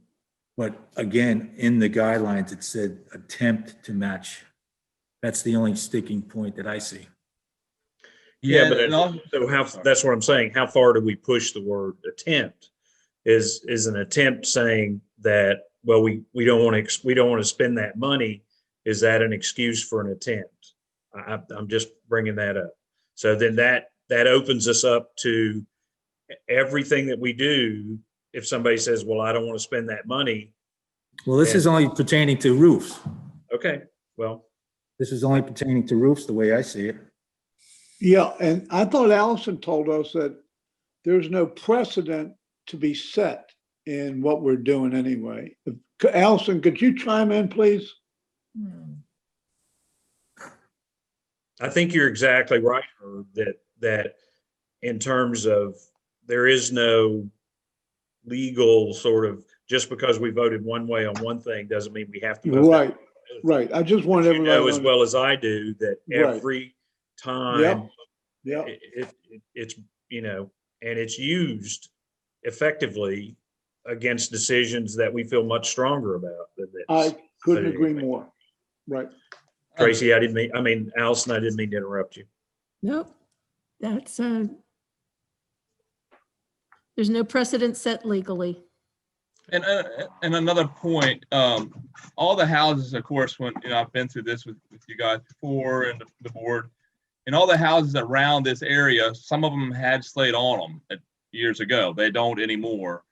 I think his neighbor, he noted here, and he called, left a message with me that his neighbor had his slate roof taken off in 2003, and they put an asphalt shingle back on. I don't know if this is that color. I mean, we're trying to match the color. That Peter Gray is the closest match GAF has to the slate that he has on it. So we're trying. I mean, I don't want to put on a bad looking roof either. I trust me, and I do appreciate slate very much so. But in this case, I think this asphalt shingle will match really well, and I know it will look really well with all the copper aprons and flashings I'm going to put on the chimneys. And we're going to do minor tuck pointing and different things like that. And I'm going to take up siding on the A's and redo that with the exact material, the wood material. And we're not touching the front porches or anything. So, and also another point is Northampton County had a slate roof on their courthouse, not the old jail, but the courthouse. And they replaced it with this exact shingle as well, trying to match the color with slate to kind of give it the same look. And they use an asphalt shingle with Peter Gray just like this. So that's all I got. So just out of curiosity, you said you were doing several other things in your proposal. It says remove enough siding to install flashing. Right. So what siding are you removing?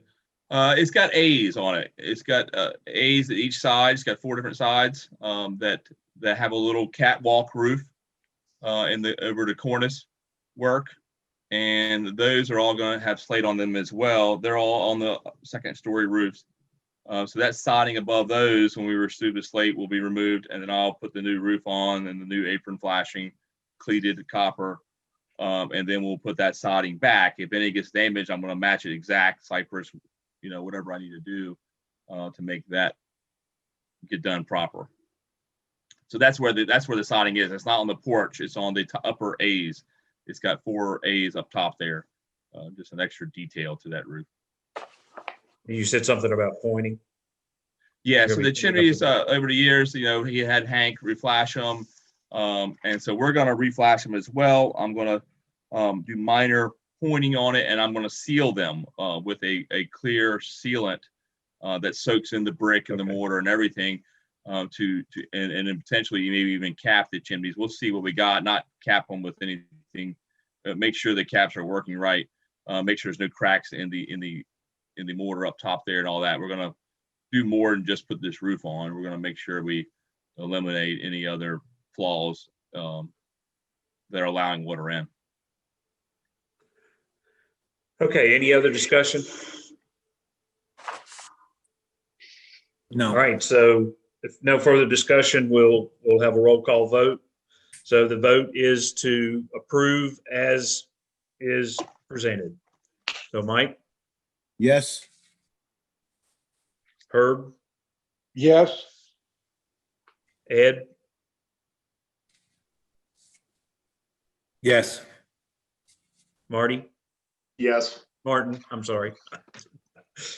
Yes. Okay, the motion is carried and the project is approved as presented. Thank you, guys. Okay. All right.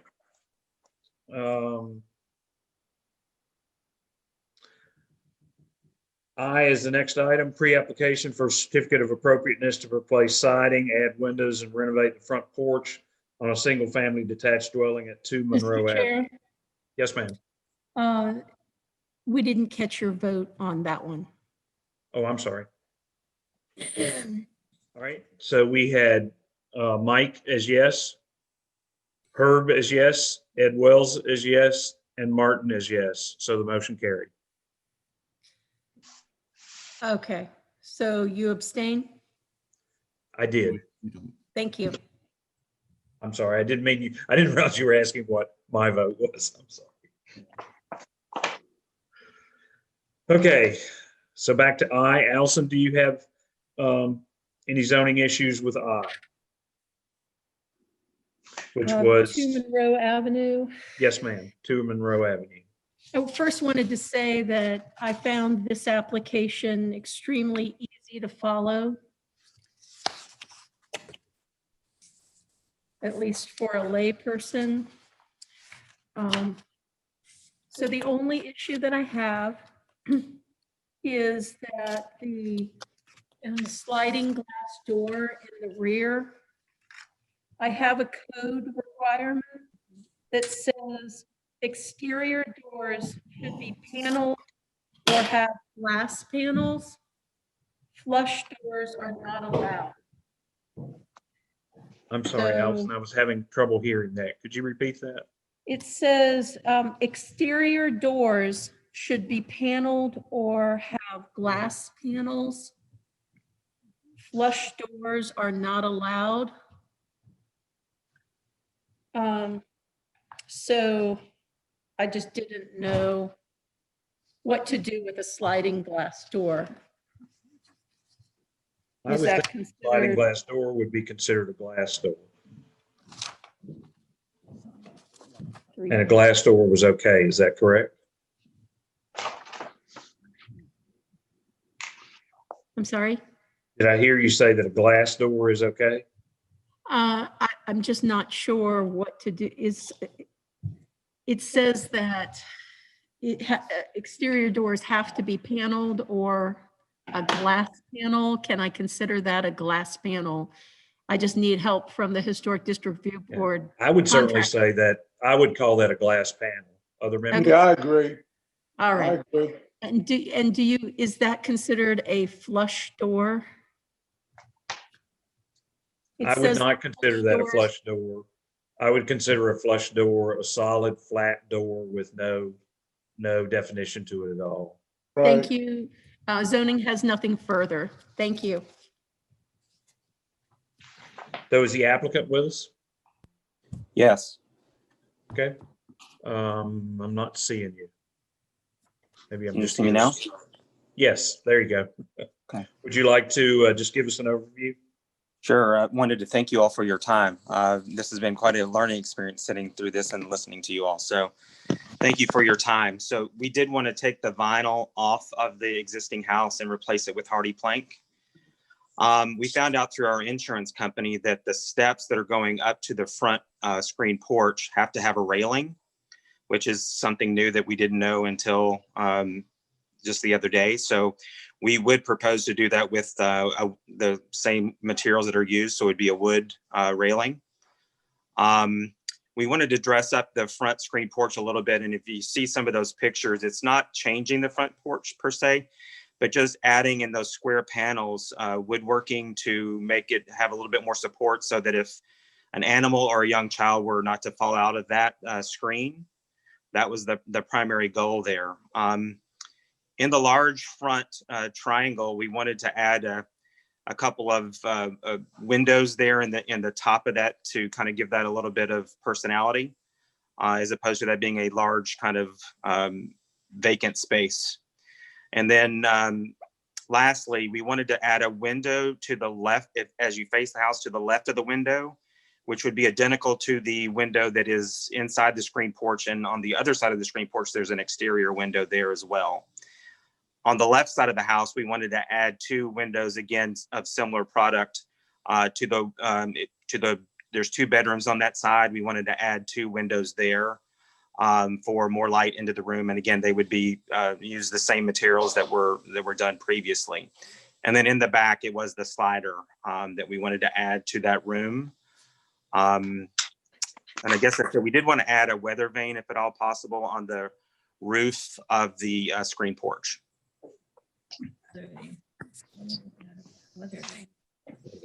Do we know, is this a contributing structure? Yeah, that's what I was just gonna ask. Do we know what year this was built? I think it was 1950. Okay. And I think that porch was added at a later date, from what I know, or from what I've heard.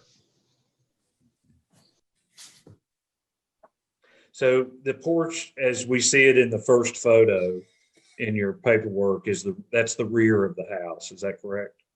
No, that's the front of the house. That's the front. That's the front of the house. Okay. Do we know what is under the vinyl siding? I'm going to say asphalt siding, probably.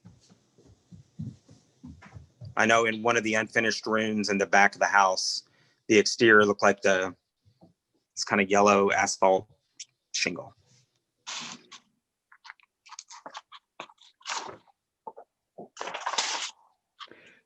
So is your proposal to remove all of the vinyl from the house? Yes. It's not just the porch. I think typically when there's asphalt under the vinyl, it's over top of another siding. It's rare Right. that there's an asphalt product, and you know, asphalt is going to be flexible, so it's not something that usually is put on right over top of, you know, a 1950s house most likely has some type of board sheathing rather than plywood like we think of, if that's what it really is. And so typically you'll have some type of siding there. We probably want to know what that siding is before we would agree to wanting sort of having it taken off and covered up. Okay. And my other question would be about in the second photo of your paperwork, it looks like you're showing a porch. Mm-hmm. That is something typical to what you're wanting to do. Is that what that is? Yes. So the sort of crossbuck pattern that's in the area underneath we'll call it the mid rail. Is Right. that what you're wanting to do? Yes. Okay.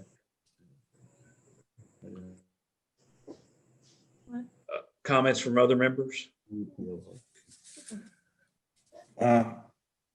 I kind of disagree with you on the siding, Jerry. I know homes built in the 50s that was straight asphalt siding. Right Oh, on top. okay. So it's possible that it's just asbestos. Okay. Asbestos shingles, Yeah, yeah. I think you might have asbestos there. I'm not Oh, sure. Okay. that's- Well, I agree. that's when I think of asphalt, I'm thinking of the sort of Z brick looking stuff or something Yeah, like I'm that. not sure Yeah. if that's what he meant. maybe I should Yeah. ask the applicant. No, I did. It's got, the siding has that kind of ruffled edge to it. So it may be asbestos siding. That's what it sounds like, is an Yeah, asbestos. right. Yeah. So that's, for that period of time, it's quite possible, like you said, Ed, that's the siding that was put on there. That's about right. So are you proposing to take that off as well, or are you going to put the hardy plank over top of that? I was going to put the hardy plank over top of it if we could. Okay. For insulation. Yeah. Again, other comments? The railing that we were just discussing with the cross buck configuration, Right? is this going to be inside or outside of the screening? Either, whatever you all prefer. We're just looking for support and to help dress up the front of it. Yeah.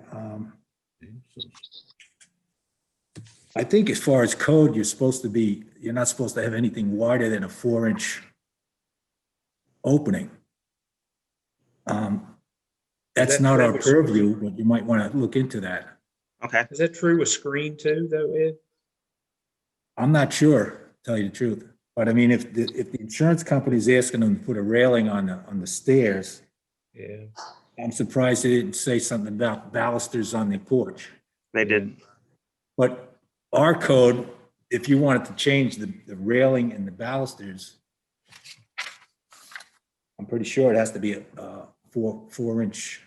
So you're just talking about like a normal deck Yeah. would have? Yeah, but that's you'll have to find out from the building department. Okay. So I don't know how we could say anything about the crossbuck as far as, but we can move on to other things. Mike, you look like you were ready to say something there. Now I was going to ask about the cupola. Right. It could be a distraction and become an issue depending on and the extent to which it fits in with the rest of the architectural style of the what you want to do. Right. What component was that, Mike? I didn't catch what you said. The cupola. I didn't hear a cupola. Were you adding a cupola? I thought it was just a weather vane. It's a weather vane. Yeah. So it would just be the weather vane itself, man. Well, it may be a little, in order to set it on the peak of that roof, you may have to have a little house to put it on, but it wouldn't be a huge cupola. Well, that would be an issue, right? If you're gonna put the photo that says place and build cupola out of plywood. Is it? Yeah. Okay. Is that right? That's what I guess my contractor did. Yes. Yeah. So we'd want to see what that looks like. Okay. When you come back for your full meeting, you'd want to give us some type of sketch that shows the scale of that in comparison to the roof. That's what you're wanting to sort of see, Mike, right?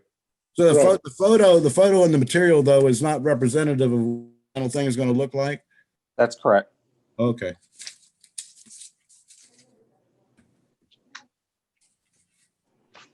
And I think to further that discussion, when talking about the crossbucks, we'd have to, again, they're not there now. So I'm not sure where that would fall. The guidelines would certainly encourage us not to add things that are not there. Don't know how anybody else feels about that. I just brought it up because I thought it might be a code issue. Yeah. Just wondering, were you planning on adding the stone in a few of the pictures to the front of the house as well? That's something we were considering instead of the what's down below the screen and porch. We were thinking about putting flat stone down there. Must be missing. Oh, it's on the back of the page. That's what I'm missing. I didn't see it was printed on both sides. Sorry. There's trellis there right now, so we were going to replace that with flat stone. I mean, I think when you look at the guidelines, you want to look at the parts about changing and additions. Again, we the idea here is to try to retain the original appearance of the buildings rather than alter them, out of character. So adding stone to the front of that would change the character of the building considerably, I think. Okay. I know it limits a little bit of sort of architectural expression, but again, I think the idea from the intent of the guidelines is to retain as much of the original appearance of the building as possible. Okay. Other comments? Anybody else? The addition of the windows in the front gable, in the guidelines, it suggests avoid changing the number or location of windows or doors by cutting new openings or blocking in original openings. So, keep that in mind. And this is adding a window there's a pretty prominent change.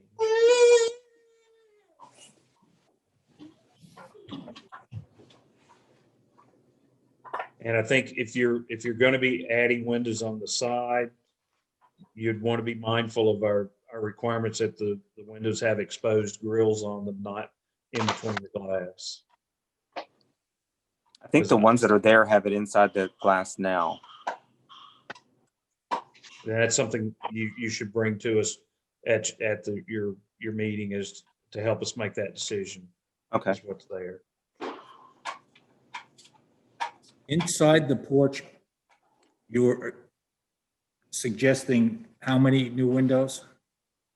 Not inside the porch, on the outside of the porch. So if you wanted to add a window on the left side of the front door. There already is a window there. So it's right outside the porch in that section where there's front siding. We wanted to add a window there. There's already a window on the exterior of the screen porch as you face the house to the right.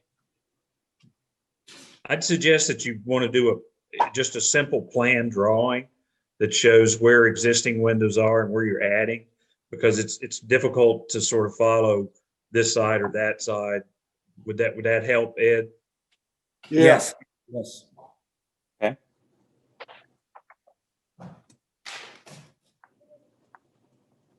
So if you had dimensions of the room, where windows are now, the size of those windows, and proposed new windows and their location and size, I think that would help.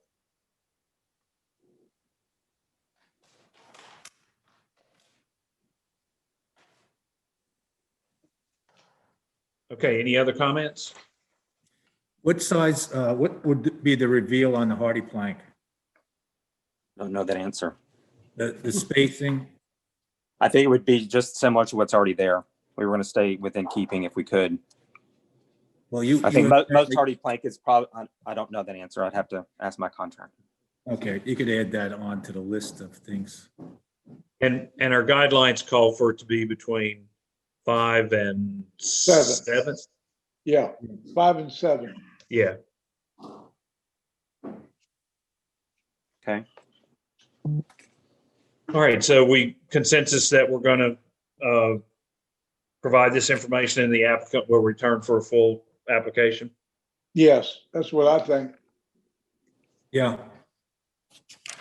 Can I ask one question? Certainly. Does Tracy send me kind of a summary of what we need? I believe so. Tracy, she had to step out for a moment. Okay. All right. She can provide you a summary. All right. Thank you. Thank you. All right. Have a good day. You too. So next is J, which is pre-application for certificate of appropriateness to construct a new second floor, an addition, and a rear porch, and to renovate a single-family detached dwelling at 616 Strawberry. And you're up, Allison. Okay, thank you. In looking at this application, which the list of materials, it was quite clear on that part of it. I was trying to understand in the detailed description of the pre-application form, whether this also was a request for a porch and also a request for a fence because I saw materials and materials for the fence. And I also, for the porch, I saw in your facade, in the diagram, I saw a porch. So that's one question I had. I also needed to understand whether how this was going to be constructed, whether how the renovation on the first floor was going to occur, whether you were going to take it down to the foundation. So if you would talk a little bit about the construction, it matters for zoning because I have to apply, might potentially have to apply non-conforming structure regulations to it. But also I noticed that the addition, if I'm looking at the plat correctly, it's showing that it will be 15 feet from the property line. And there is a 25-foot requirement. So I already know that if that is correct, that it will need to go to the Board of Zoning Appeals for a variance. So those are the things that I'm seeking to understand. Thank you. Okay, is the applicant with us? I am. Good afternoon. Afternoon. Good afternoon. Want to give us a sort of a quick overview? Sure. Thanks for your time. My name's Jessica. I'm happy to be here today. My husband and I, my family and I have been going to Cape Charles for, over a decade now, and saw this opportunity at 616 Strawberry Street to, kind of take a property that, isn't in great shape and make it beautiful and hopefully make it in a way that reflects the town's history and its historic architecture and, create a space for ourselves there in town. But in any case, right now it's just a small, I think it's 32 maybe by 20. It's been gutted already by the current owners. And so we were intending to put an addition on the one side that would be, according to the surveyor that I was working with, his thoughts were that it was within the setbacks, but it was, I think it's 12 feet out by 20, so it would span the whole depth of the house there, and then we would build up, and we would build a 3-bedroom, essentially 3 bedrooms on the second floor to make it a little bit of a bigger home, and then put the porch on the back. Allison, I think that the confusion around the porch was in the initial survey that we have, that the existing owners have done, where the porch is like on the Washington side. That was just kind of what I had in hand when I submitted my pre-application to Tracy. And there was a newer survey that came out that includes the site plan, where there is no porch on the front. From what I understand, there's some piping in the front yard there that will prevent us from doing anything on the front of the house, which is why we made the call to put a covered porch on the back of the house. Okay, covered porches. Okay, so the covered porches also have to be within setbacks. And so the setbacks for front are prevailing front, but for the rear, it's 25 feet. So we'll have to talk about that. Okay. And there was one that recently went to the Board of Zoning Appeals. And so I can give you information on that one in case you need to try to get a variance from the BZA. So we'll talk about that further. But it's always valuable to have feedback from the Historic District Review Board. What about the construction? You're going up to 2 stories. Are you leaving the first story intact as you build up? Yes, my contractor just messaged me about that. He said we'll utilize the first floor walls as part of the new construction framing. Okay. Okay. So Jessica, one of the things I think, in theory, we would have no action on this because there's zoning issues to be worked out, but I think I would ask the members to comment to help you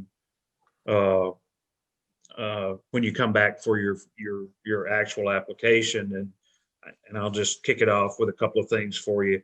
I think we need much better drawings. There's not really enough information here on the drawings to tell what we have here. So, you know, we need drawings that would show, detail the roof pitches, that would detail the existing structure and how it's going to look. I mean, it sounds like the existing structure is not going to be visible at all. Yeah, So it's going to be kind of absorbed into the but I think new. you need to show existing conditions and how those changes are going to come about, because you're going to have that for your building permit anyway. Mhm. So, you know, we're not asking you for anything I don't think that you're not going to have anyway. And then I think you'd want to provide, you know, details about a little bit more details about the materials that you're going to use. I mean, I see some stuff about the roof and shingles. The windows, it's just got a link. You know, you really need to give us the information about the windows rather than just a link. Same with the doors and the porch material. Just consider that we need to know everything about what you're doing. Don't assume that we know what you have planned. And I think, you know, there's already been a couple of zoning issues with the roof pitch. You're proposing a 612. Yeah, go ahead. No, go ahead. That's what I was going to say. I think there's a roof pitch written in here somewhere. I couldn't remember. Yeah, but yeah. but I think the ordinance, if I recall, is that it needs to match it needs to match the prevailing roofs around the area. Now you could make a I guess you could make a pitch for the fact that the one you're replacing is that, but you're changing the whole structure there. You're not really keeping any elements of the original building. Any of the other members have anything to add to you know, help? I agree with you. All I know is that she needs to give us more information so we can make an informed decision. The original structure is only 30 years old. Yeah, is that correct? that's my comment too, Mark. Yeah. Is that true? From what I understand, it was built in the 90s. Okay. I think that's incorrect. Yeah. I think if you went back and looked, you'd find that building is from somewhere between 1950 and 1970. Yeah, and I was, if I can chime in on that same point, a few years back, the Experimental Film Festival used that as a site of a film about growing up in Cape. I thought it went back way back, but then I thought just because they made a film, you know, it was entertainment, not have to be historically accurate. So I thought I'd like to know how old it really is, and if it is 30 years old, then it's not a contributing structure. Yeah. Right. And Jessica, we can look that up for you in our office. Okay, thank you. I'm curious as to why you want to do a colonial revival style. I was just trying to work with what we had. The original drawings that we have and the plan that we had was nothing like what I brought here. Honestly, the setbacks were a bit of a surprise for us because we didn't know about the pipe there, right?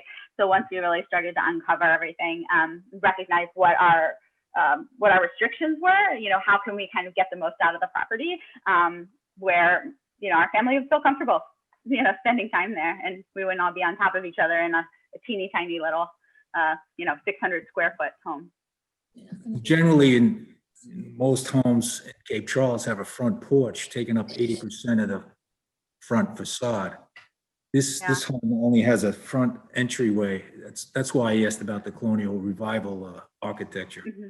Actually, I think that's in our guidelines about the front porch. I believe it is. I just don't have it here in front of me. Yeah. Let's see. I think it's actually a percentage of the building that should be covered? I think it's 80%.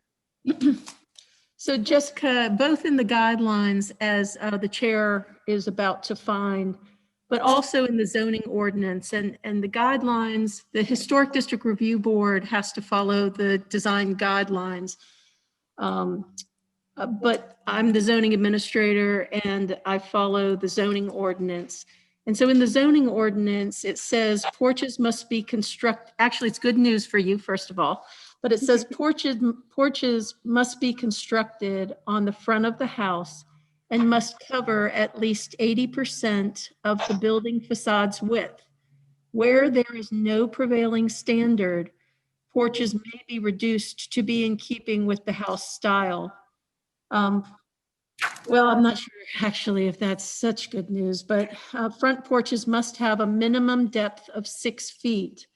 Porches on the side and rear of the house are also permitted. All porches must meet setback requirements. So that is another issue that in going to the Board of Zoning Appeals, we could add that to the application as something to attempt to get a variance from. Because I do actually believe that there is a prevailing standard of porches, but again, I need to figure that out. But it's somewhat good news that it says can be reduced to be in keeping with the house style. Although that's only in the case when there's no prevailing standard. So, but we'll go through all of that at the Board of Zoning Appeals. So Allison, do I read this correctly? There's not really enough setback to have a front porch on this. Is that correct? There's not enough setback to have a front porch or the rear addition at this point. But here's the interesting part to the way that all of this is constructed. And sorry it took me so long to figure all this out.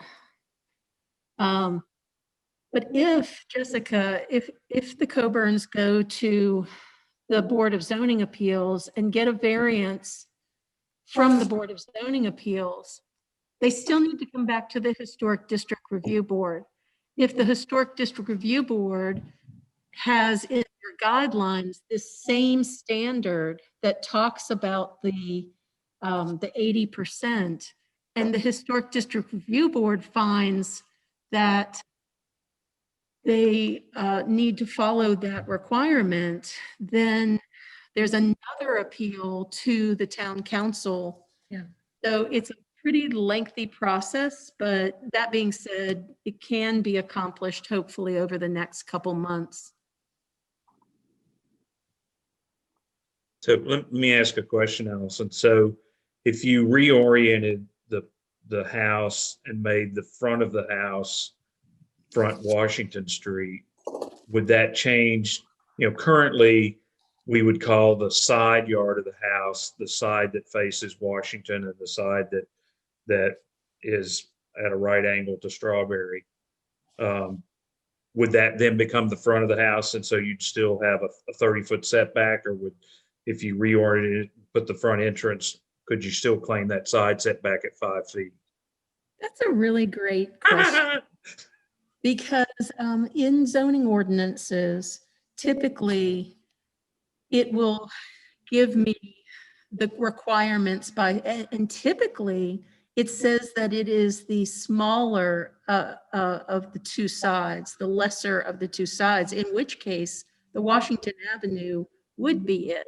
But in our zoning ordinance, the town zoning ordinance, it doesn't really give me much to go by. So that being said, you're right. It could actually be changed. And if you had the front access from the Washington Avenue side, and then if you do that, it may meet, yes, do that, then, and that might be why Ms. Coburn was told by the surveyor that it setbacks. So if you the Washington Avenue side the front, and then it would have to have a front porch, and I don't know the interior layout of if it works for the interior layout, hopefully it does. Then the Strawberry Street side would, that could be, that probably would meet the setback in that case, and then the addition would meet the side setback for that side. Actually, unfortunately, it still doesn't rear setback if you turn it towards Washington. So, It still won't work.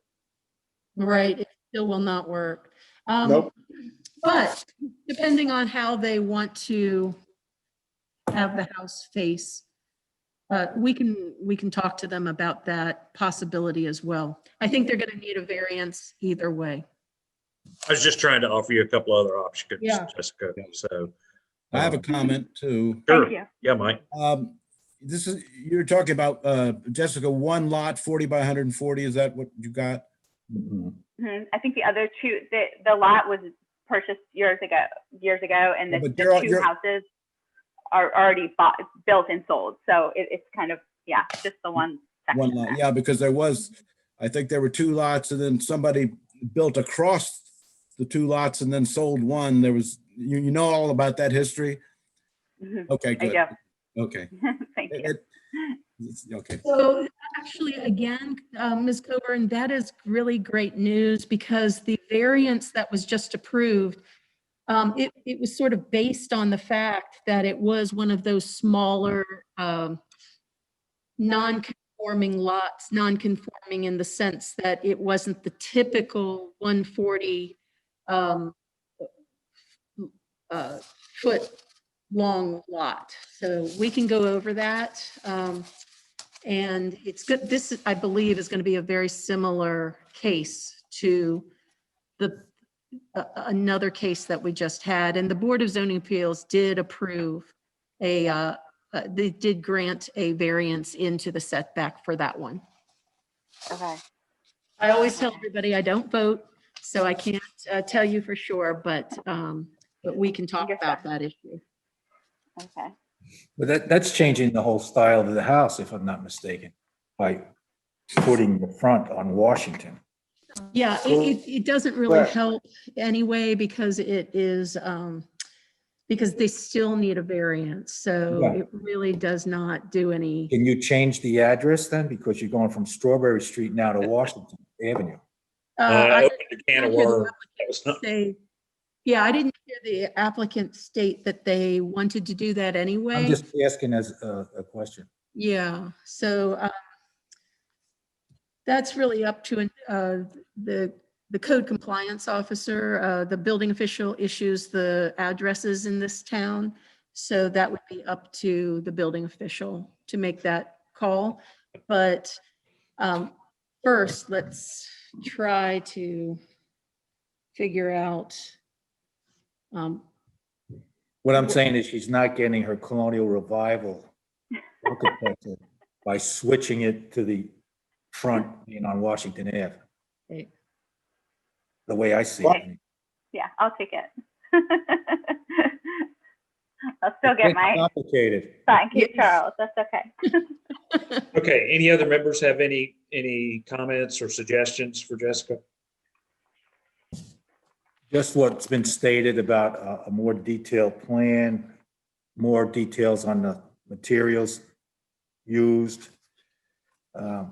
He doesn't have a light. That's pretty much it. Okay. All right, Jessica, I think just to sum up, as Ed said, as much details as we can, better drawings. Just think of us as needing, information about pretty much everything that you want to do. That helps us to make the best decision quickly. And get through your zoning, and then we'll look to hear from you. Okay. And Right. and Allison, can I contact you? Is that Yes. the next step? Okay. I will All right. be here for the rest of the week, and so yes, let's talk Okay. All right. tomorrow or anytime throughout the week. Okay, thank you. Thank you all for your time. Have a great night. You're welcome. You, thanks for waiting. Thanks for being Yeah. patient. Yeah, no problem. Okay, then we'll move on to K, which is pre-application for a certificate of appropriateness to replace windows on a single-family detached dwelling at 208 Bay Avenue. Allison? So this is for the windows on 28. There's two applications for this address, and Right. zoning is okay with the application for the windows. All right. All right, is the applicant with us? Yes, I am. Okay, I don't see you. There you go. Moving around. I got you. All right, okay. All right, you want to give us a brief summary? Sure. I've got, I think it is 16 windows in this house that are a mishmash of vinyl and wood windows, and most of them on the northern side and the western side are looking out over the bay, and have been hit pretty bad. And we're looking to replace the windows on the second floor, specifically more to get everything matching, coordinating. I'm going to go with a wood window on all of the windows. I'm going to replace the vinyls with stuff that is more in tune with what the house originally was built with, which I think is 6 divided lights, or was it 3x2 on the upper half, with the full pane on the bottom. It's going to be wood grid on the outside. It's going to have a divider between the two panes, and on the inside of the window is going to be wood as well. Yeah, that's it. Okay, okay, in your sheet, you have windows that appear to be 12/1. In other words, 12 lights on the top and one on the bottom. Yes. Which is the same thing that's in the house now. Yeah, Okay. anywhere All right. I could, we are replacing exactly what was there. Okay. That was my only question. Members have any questions or comments? Just back to the muntins. The muntins are going to be in between the glass, or?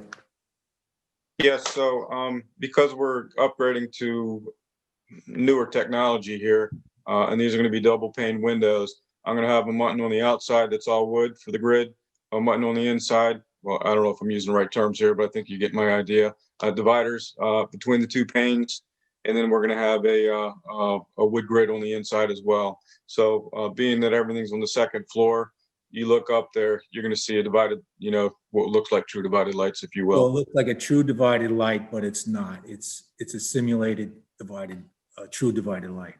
Correct. I want to commend you for putting wood windows on the bayfront. In this board, we run across vinyl windows all the time, and certain people think that because we're near the water that you can't use wood. And I just wanted to commend you for doing that. Well, it's going to take a little maintenance, but that's, that is what the house is, and that's why I bought it. So I'm trying to stick with what I got. And that's what we're trying to do on this board. Understood. Yeah, good job, buddy. Just a comment as much as anything else. Are these windows made from Duralast wood or one of the? No, it is real. I don't remember the species of wood, but it's real wood. It's not a composite or anything of that sort to make look like wood. It is true wood. That's not what I meant. I'm just offering up a suggestion. I would ask your supplier to be sure that they're offering a wood that has a 50 or 60-year warranty with it, because there are a number of manufacturers of wood windows out there now that offer, they go by trade names, Duralast, Life Pine, a bunch of different trade names, but they're a treated wood. Well, this should be treated. The exterior anyways, I believe is going to be treated, and we're going to get it primed and everything to begin with. But just for the sake of because the cost is not significant. Right. To go to, it might be, $50 a window more, but it pays off in the long run to use a better quality wood. So something along the lines. From our standpoint, that's not an issue. I'm just offering up a piece of advice. No, understood. Taken. Other comments from the members? All right, I'll call for motions. I'll make a motion that we approve the application as submitted. I second it. We have a second. All right, we have I a do. motion to approve as submitted. We have a second. Any discussion?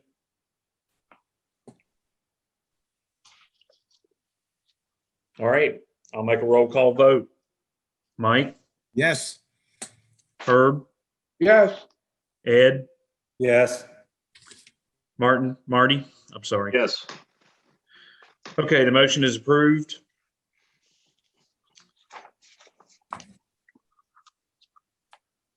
And is carried, okay? All right, next item is L, same address, pre-application for certificate of appropriateness to construct a two-story garage at 208 Bay Avenue. Okay, wait a minute, let's back up a minute. So we actually approved you to move ahead on taking into account the 30-day waiting period on the windows. So we moved from a pre-application to approving it as an application. Very good. Okay. All right, so now you want to give us an overview on the garage? Oh, wait a minute, let's back up. Allison, Yeah, so there are some zoning issues pertaining to this request. The zoning ordinance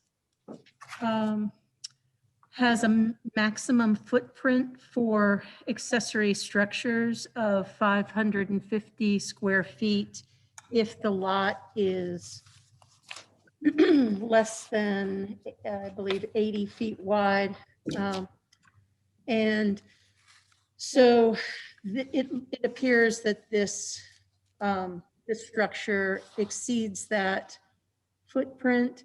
So it will have to be reduced or a variance received.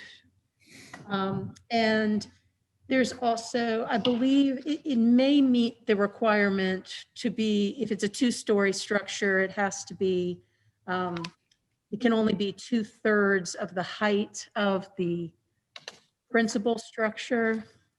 And so that needs to be, I just need clarification on that. But basically, I already know from the issue with the, and of course, if he wants to make it into an accessory dwelling, it would need to receive a conditional use permit by the town council for that use. So there are some things that need to go to the, needs to go to the town council. It needs to go to the Board of Zoning Appeals, or it needs to be reduced to the approvable footprint and meet all the zoning requirements. okay, so we have some zoning issues, so that'll prevent us from approving this tonight. Do any of the members have any comments they want to pass along to assist the applicant? Well, make sure I didn't hear the planning commission mentioned, but if this is really an accessory dwelling, then it will go before the conditional use at the planning commission as well as the other boards that were mentioned. The planning commission will make their recommendation to town council on the conditional use permit. I mean, it's got a bathroom and a kitchen. I think it meets all those. Right. I think So you're gonna see me. Well, let's see if we can offer any suggestions on the historic guidelines related to the construction and appearance.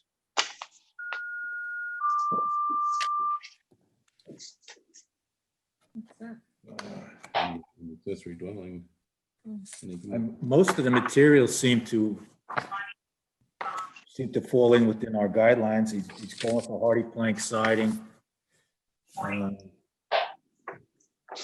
AZAC trim, I believe.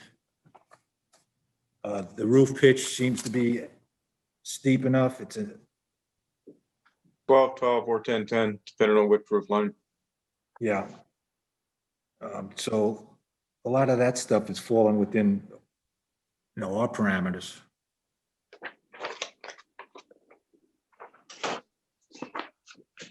Now, just a quick glance in the footprint size. Do I read the footprint size is 24 by 43?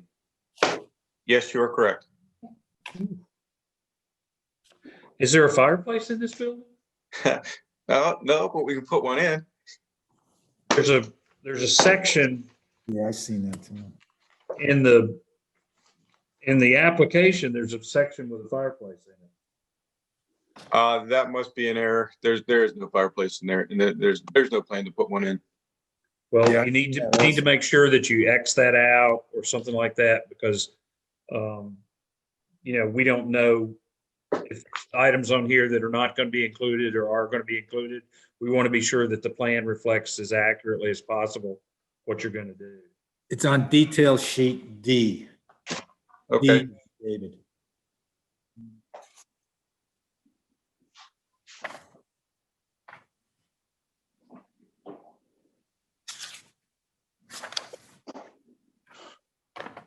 Thank you all for pointing that out. This is a canned set of plans. It is. All these, right? Okay. I mean, the only comment that I would make, I love the style of what you're doing. I just wonder if it might be a little bit over. Gary, I can't hear you. You got away from the mic. There you go. I'm sorry. I love the style of what you have here. Aesthetically, I love this, but I just wonder if the quantity of brackets and details might be just a little overdone for a accessory building, but I need to look at that a little more carefully, see if we have some examples of accessory buildings that are this accessorized. Elaborate. Yes. Elaborate. I mean, I love it. I think it's a beautiful building. We just don't want the accessory structure to overshadow the other structures on the property. And this is a big building. Sure. Anybody else have any comments? I'm just going to echo that same point, that it should complement the main building, but not over.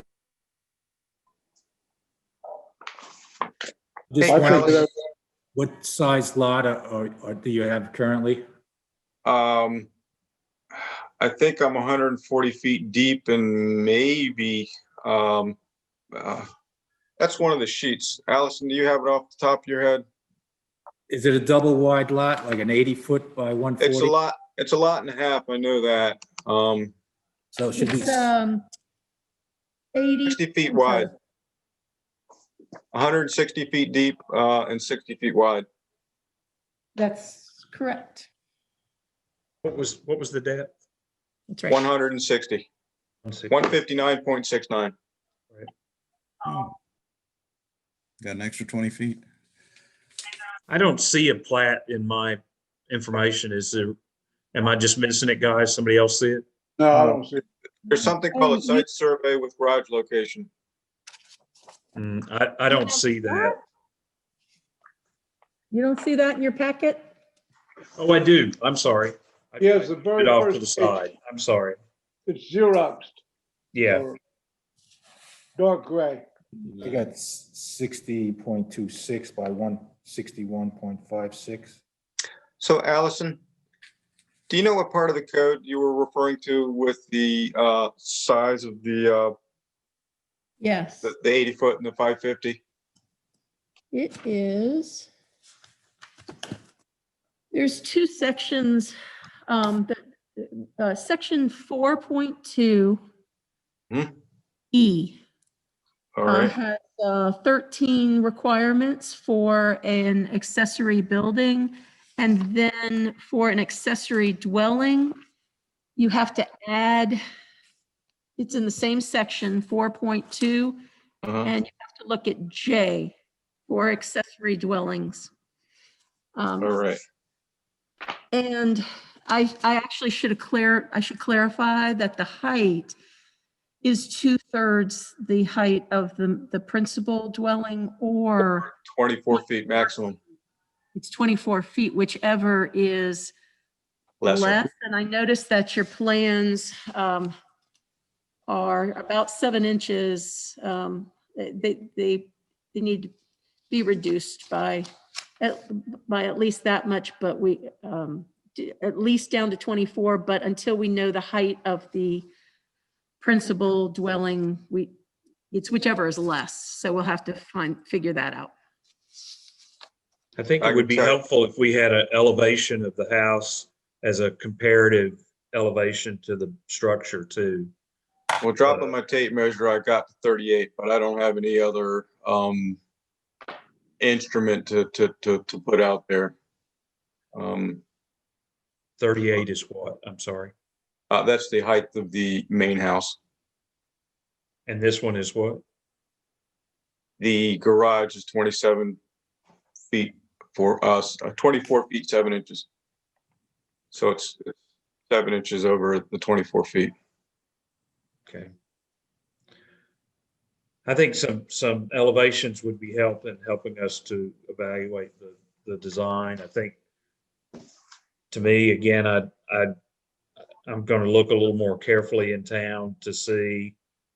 It's just a big structure, very commanding structure on the landscape, I think, there. And I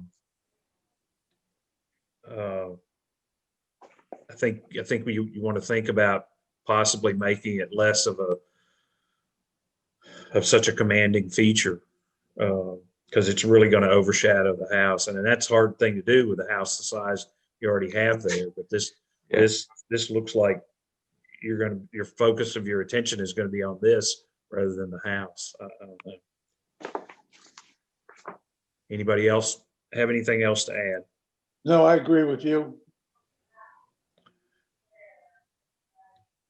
No, I have nothing to add. Okay, so Martin, I'm sorry, did you? I was just wondering how visible it would be from the street, from the front of the property.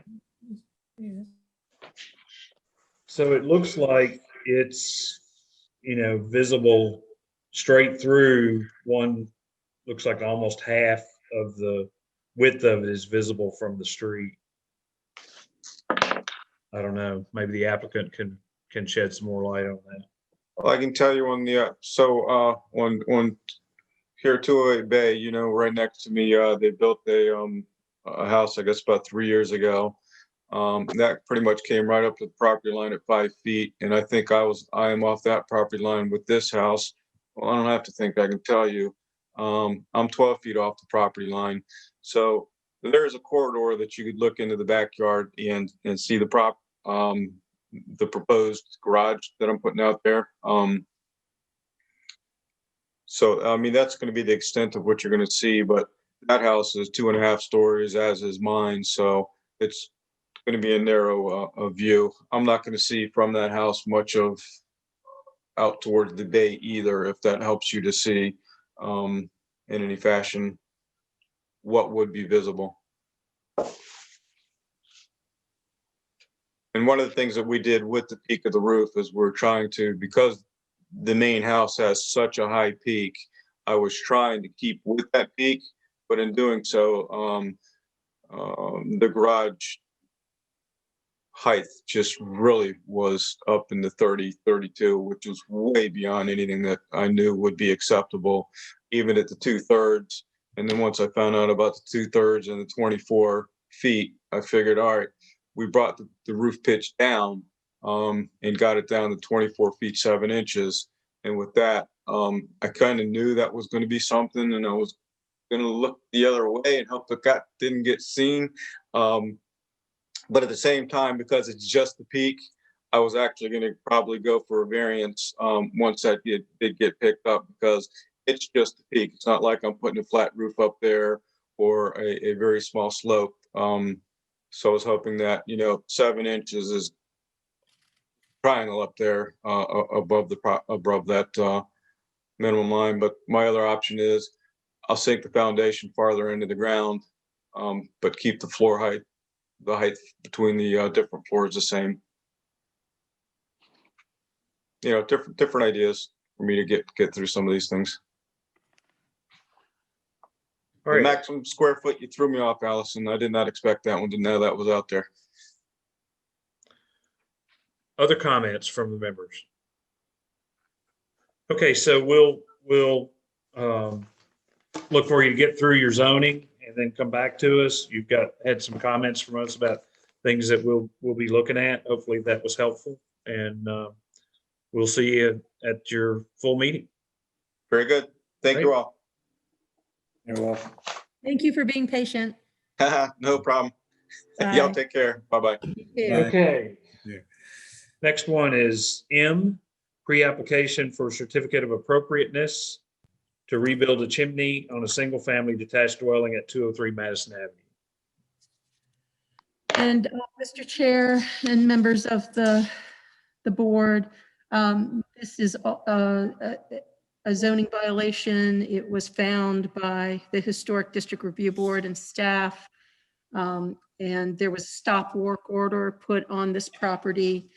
At the time that it was found, the chimney had already been removed from the house. And this is an application for restoring that chimney. I'm sorry, replacing that chimney. Okay, do we have the applicant with us? Yes, sir. Okay, would you like to give us a brief overview?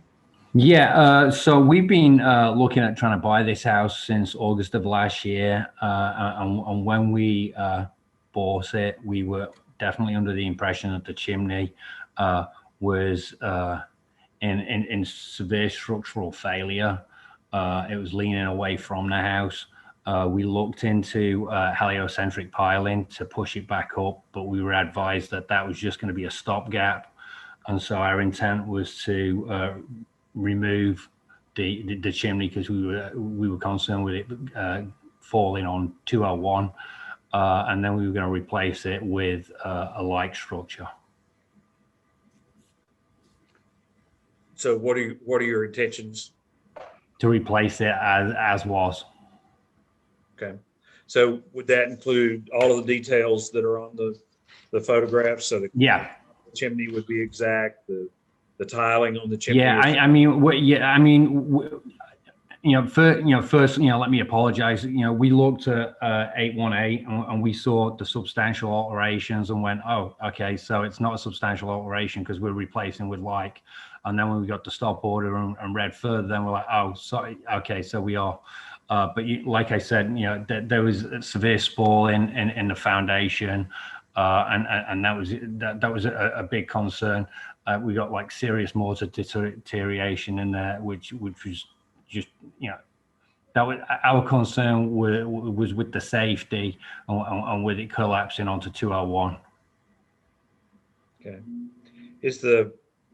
is in the photographs, there's if you start on the page that has the photograph of the house, you're looking from the street, looking at it. Then down below that, there's a photo of the chimney sort of up at the roof line. So there's a band around the chimney at the roof line. Is that an exposed band of brick, or is that a? That was iron.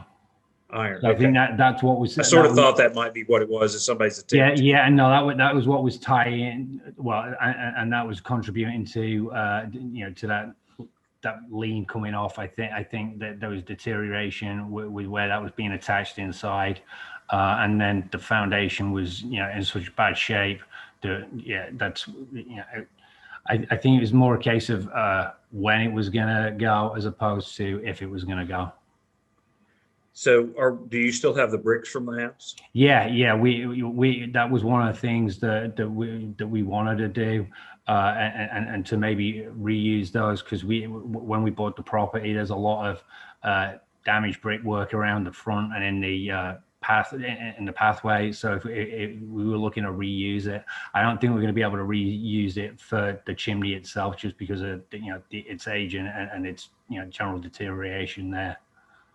Mr. Chair, I did send an email to the applicant stating to keep those bricks because I knew that the Historic District Review Board was going to review those. I think. Yeah, we have yeah, we've got the vast majority of those bricks that are stacked in the backyard. I think it's very difficult from a photograph to look at the brick that you've proposed a sample of to see how that compares with those brick. And in our current sort of situation, I'm not sure how we get an actual sample, but I'd sure like to see the original brick and a sample of what you're proposing to look at those. I don't know how we logistically work that out, but and I just would add a word of caution that a lot of brick masons say, oh yeah, I'm going to make it look just like that. And they don't really think about the details that are there, but the details on this chimney are really important. The tiling that defines the slopes on the shoulders of the chimney and the cap, I think are really important to the design elements. So that would be something I would really caution you about, is that you make sure that whoever's going to build the chimney really understands that those details need to be there. Other members? I just want to know who the contractor was that tore down the chimney. It's Cornelius Perez. I witnessed most of the bricks going to his two-wheel dump trailer. So I hope you have enough bricks. Oh yeah, no, there's a massive pile in the backyard. Other comments? Does he have a license in town? Does he have a business license As far as I know, yes. and a state contractor license? Yeah, I think so. Because I was walking by your home one day and I seen his crew removing the brick, and I questioned him about a permit, and he lied to me and told me that the permit was issued and he had the permit. So I sent an email to the powers that be, and that's how the stop work order came about. Yeah, and I'm sorry about that. No, we weren't under. No, that's not a conversation that he's had with me. I'm just curious. I mean, for your own safety and. Oh, no, thank you, sir. It becomes an insurance issue also. Yeah. Comments from other members? I would just like to make sure that the man has the insurance and the proper credentials before the stop work order is removed.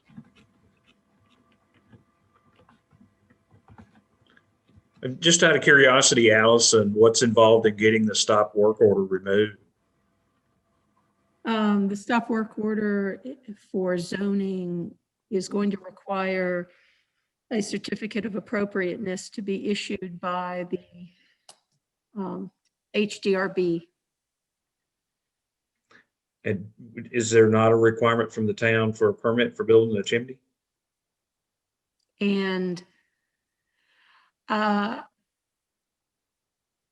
just issued the just stop curious. work order. It was not issued by the building official. And Okay. so, yes, that is a good question as to what violations there are for the building department as well. But I issued the stop work order for Mr. zoning. Goodwin, do you know, do you have a building permit for the chimney? No, and I guess this was mine and my wife's naivety moving into this, because our concern was just with removal and replacement, and Right. looking at the review board's document was, there was no permit required if you were replacing with what was there previously. Well, just for clarification, the review guidelines, it does say that there are certain things that you can do in kind. I think we would classify replacing a chimney as a substantial amount of work, but also I'll reiterate or tag on to what Ed had to say. Building chimneys is something that you shouldn't take lightly.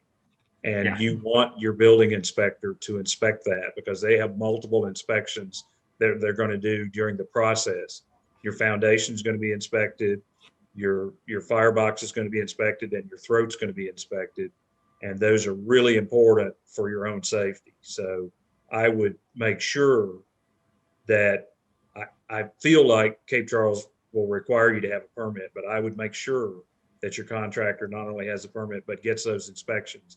I've seen more than one chimney fire and more than one chimney that performed poorly enough to create health problems. Oh yeah, trust me, I've got more issues with chimneys going on right now than I ever thought I'd ever have going on. I got my main dwelling in Maryland's got a chimney issue as well. So I'm learning more about chimneys than I think any grown man needs to learn about chimneys. Okay, so members, what do we want to see a sample of the brick? Do we want to defer this, put off an approval until we can get more information, or what's everybody's opinion? I'd like to defer it until we get a sample of the brick and see how many of the remaining bricks he has to use. And to make sure that those to be included. I think my concern with the remaining bricks and it's whether we can match bricks with what we've got and whether that's gonna detract from the style of the chimney if we can't match like with like. I think aesthetically it would look better if we were using one type of brick. I don't know what you guys think about that. I might offer a suggestion, and this is up to you. I'm happy to do it. I'm pretty good at this, and there are a number of brick manufacturers out there. There may be limited brick available on the shore when you walk in the door, but most of the brick companies around can get any kind of brick that you want. I'm happy to stop by there and give you an opinion. I work on historic buildings exclusively, and you can generally get a brick that matches pretty close if you try. Happy to do that if you'd like for me to. Yeah, I mean, that would be super helpful. I mean, we're in town until the middle of tomorrow afternoon. If you got time tomorrow. I won't be back until Friday evening, so it would be Saturday. Would you, if you wouldn't mind setting some on your front porch, I'd be happy. Oh yeah, I can definitely do that. Thank you. Yeah, happy to. And then I can give you some options that I'm sure any local brick supplier could get. Yeah. It's just that they may not have them right on the. Yeah, I mean, our concern right now is obviously, and this is on my fault, I guess, is that we got a great big hole in the side of the house, and so we're definitely wanting to not contribute to any further deterioration of what we've got going on right now. Well, it shouldn't be a great long drawn out process to get brick that match. Okay. Okay, so Allison, can we call you and talk about permits as well? Yes, absolutely. I'm around all week through Friday evening. Okay. Okay, so well, thank you guys, and yeah, we just like to say thank you for welcoming us to Cape Charles, and hopefully we can bring this back to its 1930s glory. That I don't think it's had a lot of work done on it for a long time, so. It's a neat place, and I think and we liked it because it was unusual. I think it's like one of the only colonial revival frames that's in the town, so we like that. It's quirky, a little bit like my wife and myself. So hopefully, we can get it back to where it needs to be. Good luck. Charming place. All right, thank you. Thank you very much. Okay, do we have any further business? Yes. That is all. Pizza. I'm sorry? That is all. That is all. Whoa. Okay. Allison, would you mind giving me a call tomorrow? Do you have a few minutes? Absolutely. Very good. At your convenience. Should we do this have a again? motion? I was Pardon just me? gonna say, should we do this again in a few weeks? Just run it back? Yeah, we'll do them all over again. I can tell you, these we've been at this for 3 hours. These 3-hour marathon meetings. Hopefully the next time, if we have to do it over again, it'll be 4 hours. Carrie, you didn't get the memo about the pay increase? Yeah, right. Yeah. We went from 0 to double 0. Right.